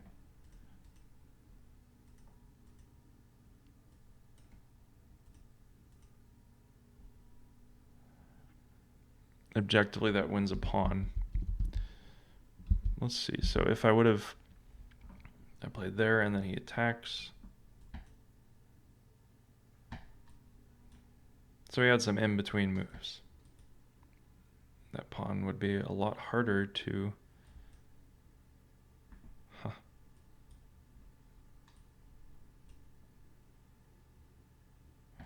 Well, that's getting complicated. All right, so basically he just made a tactical mistake in the opening and lost. It was a pretty high-rated player. Looks like he's... Well, he doesn't play any blitz, so... All right, so... yeah. To me, it's interesting lately to see playing, players. Maybe I'll play some blitz games because I see players play kind of crazy stuff, and I'll just play one or two 3-minute games. Um, I've been trying to play only like high-rated players just to not just to get my rating up, but to play only high-rated players because it's like if I start playing 16 or 1700 players, I'm going to start making more tactical mistakes. Just I've noticed. Um, it forces you to stay on your toes more. Players are more accurate. All right, so just developing.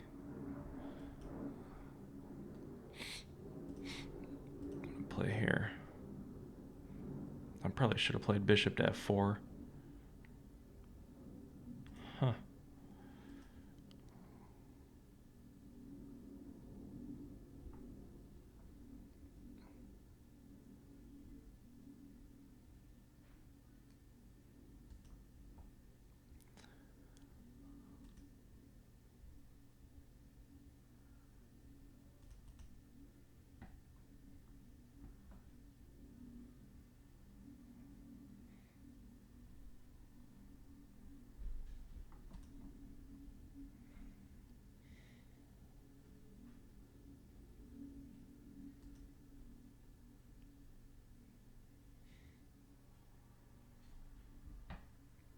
Whoops.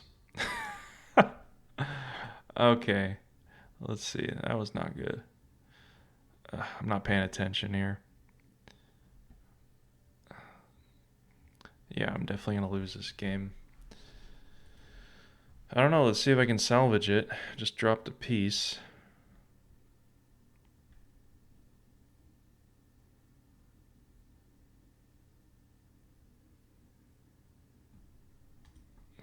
Let's try this.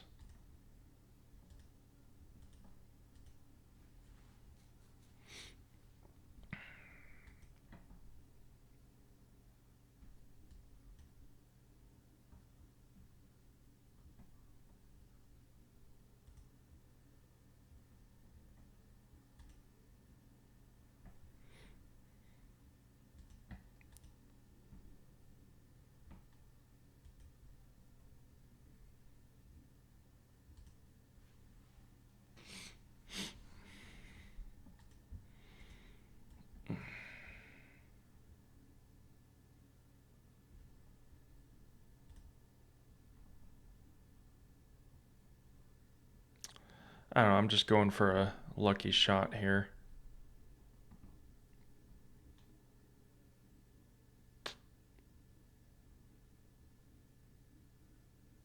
Probably not going to get it.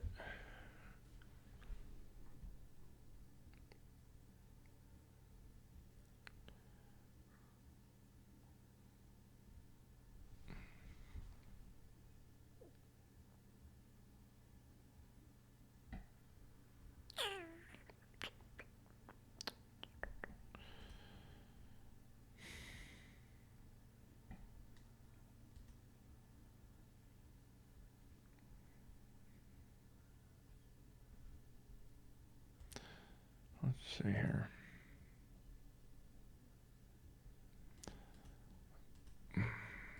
I mean, I guess that does give up a piece, but it's still lost.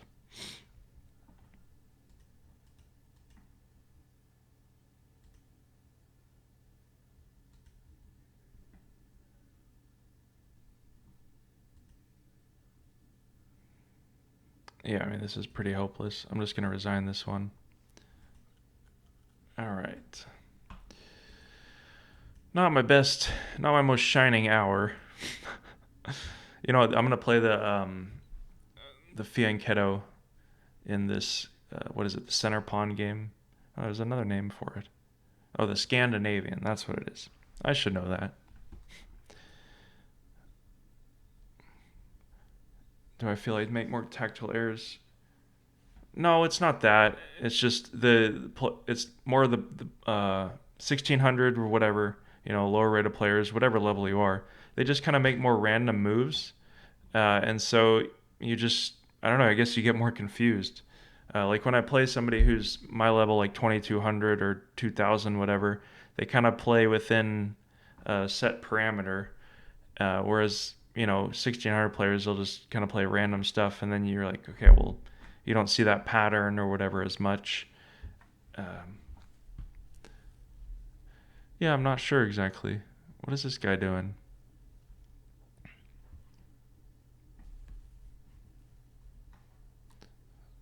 Should I tell him to move? Move. I'll say please. Count Tristo.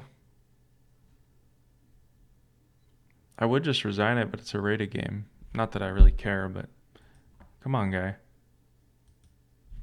Magnus loves a Scandinavian. Yeah. I think all Scandinavians are a fan of e4, d5. I said I was gonna fianchetto, but maybe he's busy drinking some beer or something. I'll be right back.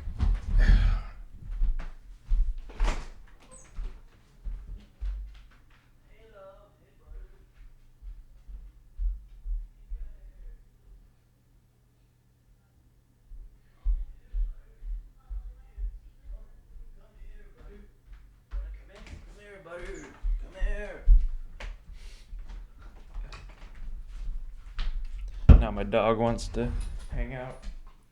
You doing okay, Butter? Oh, Butter. Well, I don't know what this guy's doing. Let's see. Yeah, I know. The interesting thing about chess is that, you, at least for me, I think for most people, is that the the higher you go, it doesn't necessarily increase your enjoyment of it. I mean, I enjoyed playing chess when I was 1400, or lower or whatever. Like, as soon as you start playing, it's actually more interesting because you'll have more discoveries to be made. And I mean, it never really stops, of course, but it's always cool when you see some fork or, well, I didn't mean to do this, but all right, now you want to go out? Such is the life of a dog. All right, now you don't want to go out. Kitty, go out. Come on. Come on. Come on, kitty. Kitty, okay, I'll rub you later. Come on, go out. My dog's name is Mr. Kitty. Oh, man. All right. Let's play a new opponent.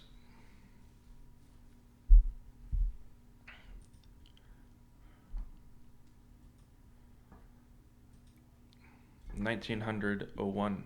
We're playing a positional master here. Hello, you got a butt?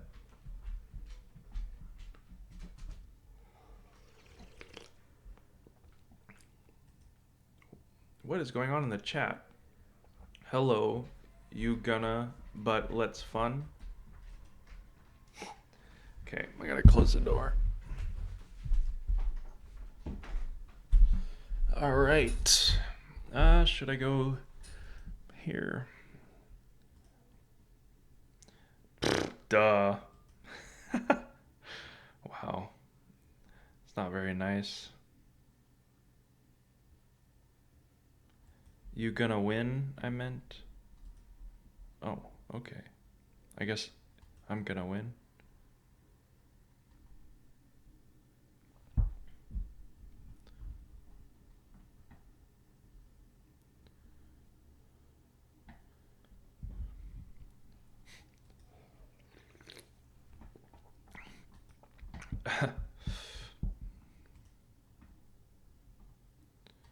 Alright, I'm just gonna castle here. My pawn structure will be ruined, but at least I'll have the dark square bishop if he does that. Let's see.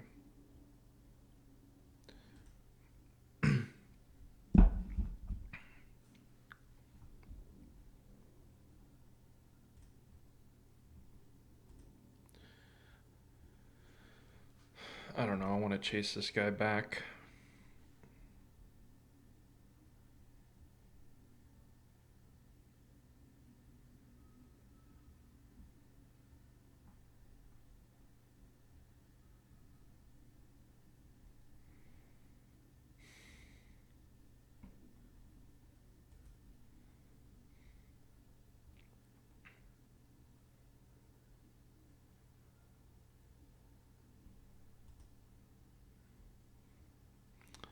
What do I want to do here?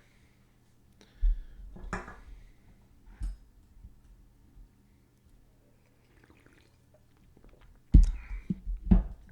not sure exactly what I want to do.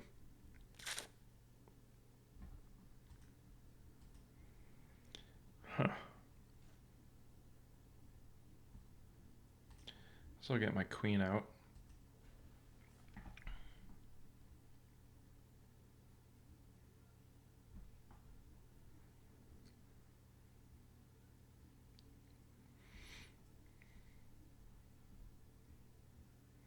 I don't know, maybe I'll just go here.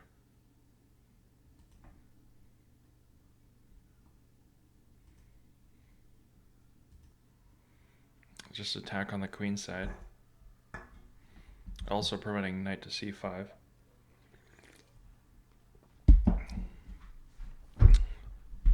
Hitting the b5 pawn. I was looking for a kingside attack, but this actually looks pretty good. So yeah, I don't want to take here because tactics, that'd be check. Do I really want to push there though? Let's see.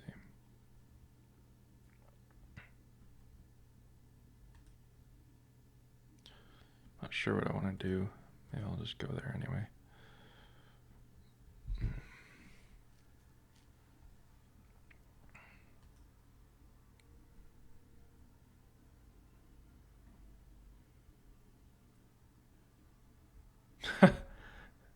You're weak. Wow, this guy's having fun. I'm gonna turn you off, buddy. You're weak and oh, I guess I am slow. Wow.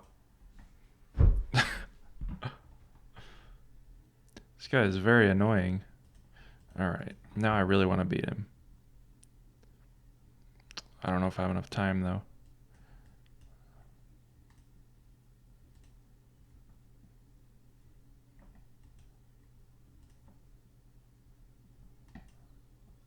I don't have enough time.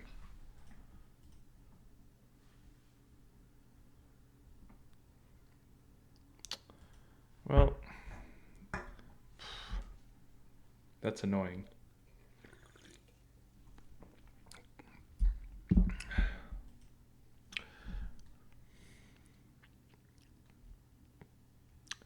No rematch? Come on.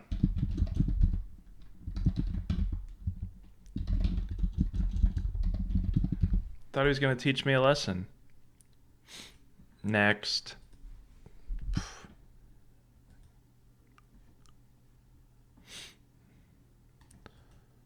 I was too focused on my dog.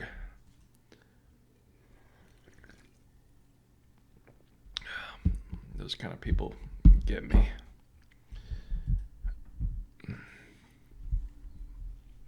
That's another thing too, is the higher rated players, they generally are not complete douchebags like that guy was.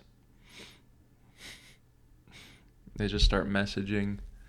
And a lot of them, they do use computers. So if you play 2100, 2200 players, they generally don't. But if you see some provisionally rated guy who's messaging you and gloating, generally they're not doing the right thing. So, all right.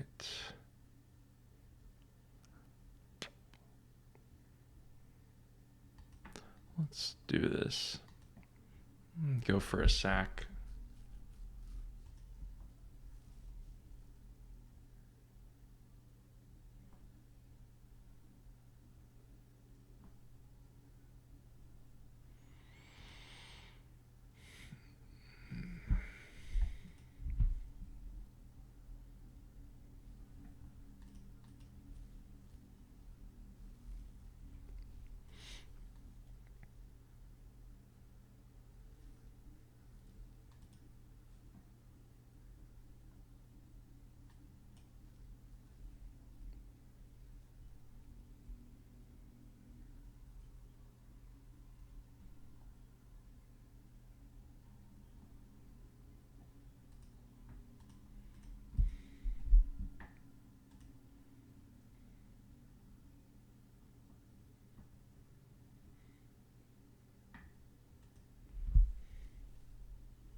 This game's not going to go in my favor either.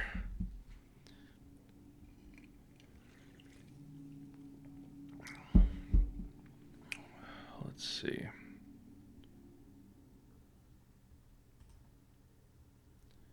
So I could I'm gonna have to get my king out somehow.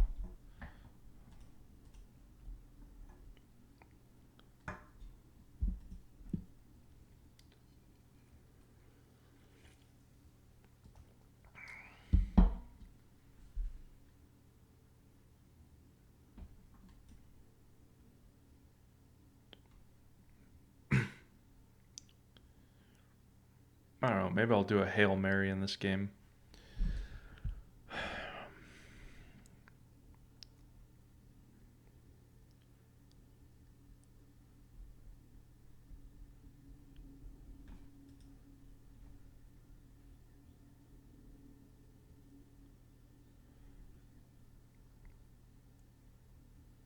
If you see the green bubble.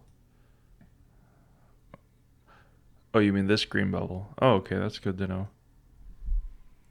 I mean, I wasn't trying to chat with the guy, I just wanted to play him.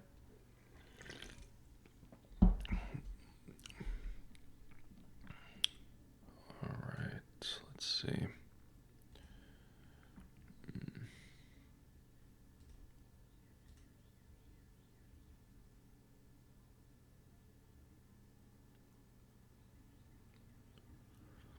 If he checks me and then takes, I can bring the rook in.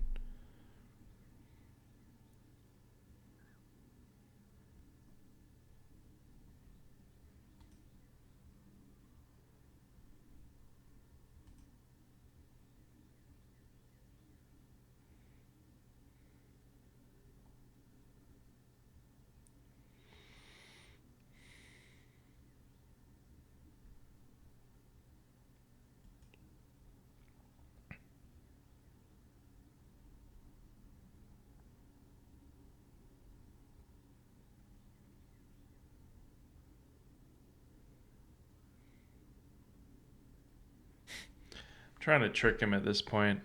Kind of cheap. I get it. I just didn't want to check because he'd bring his queen back.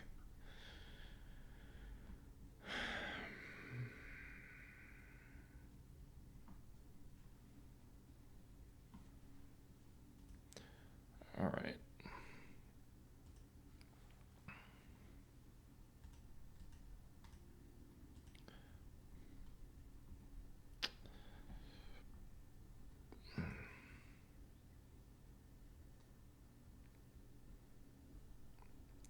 Yeah, this is lost. I'm just gonna resign that. Okay.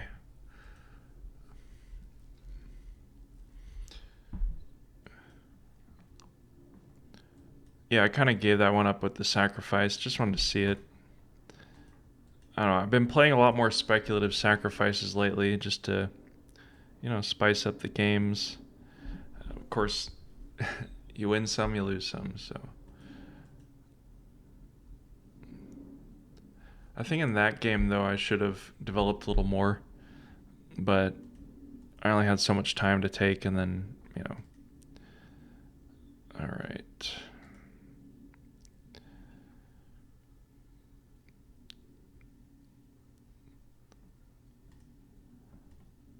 What do I want to do here? Maybe I'll just play a4. Too many cans. Cans of LaCroix.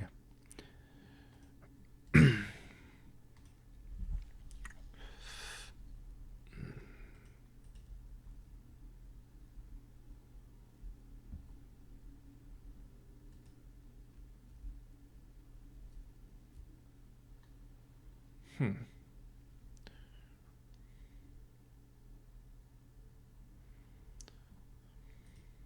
I think I'll go for b3. Why not?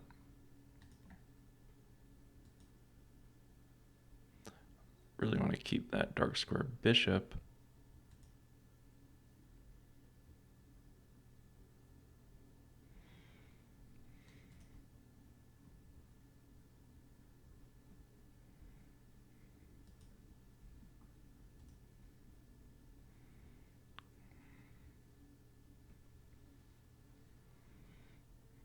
Actually, in this situation, I'd be happy if he trades the light square.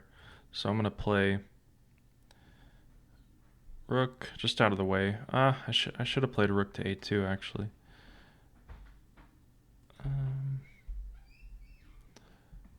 Play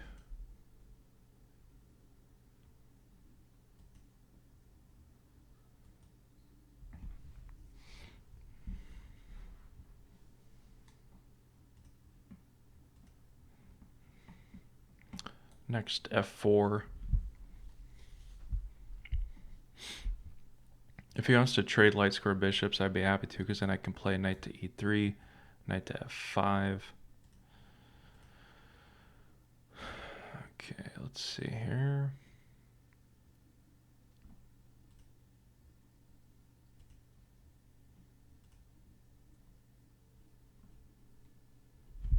No.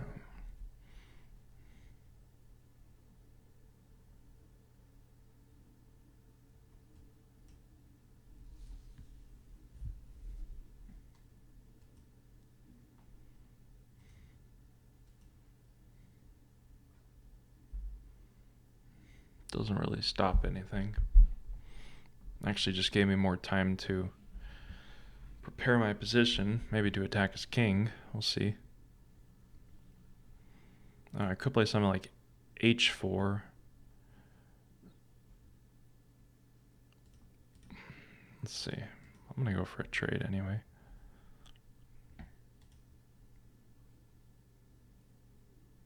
Let's see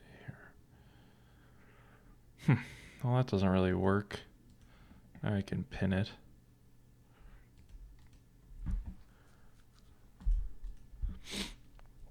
Although, I don't know. We'll see. We will see. Whew. I do not know about that. Sheesh.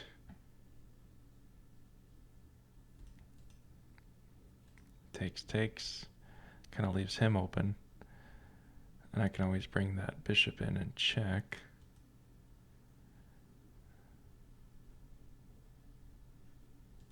Man, I gotta be quicker here.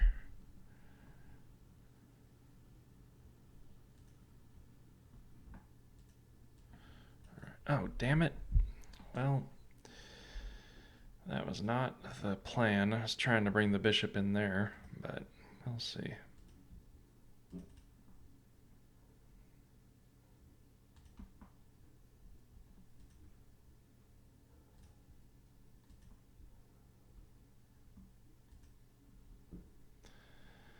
This just did not go my way.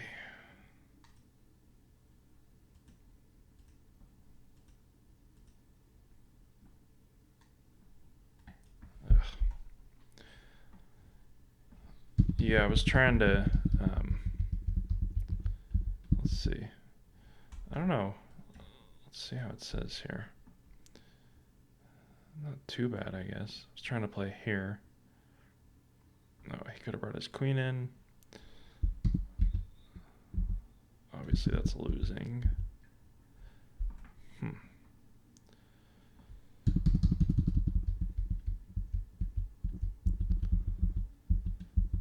Alright, well, I think I'm all chessed out for today, so I will be signing out. Thanks for watching, and we'll get back to the basics in the future. And probably put out some videos for the chess, what is it, the chess, I can't think right now, the chess feedback loop. Alright, well, I'll see you all guys in the future, and thanks for watching. Bye-bye.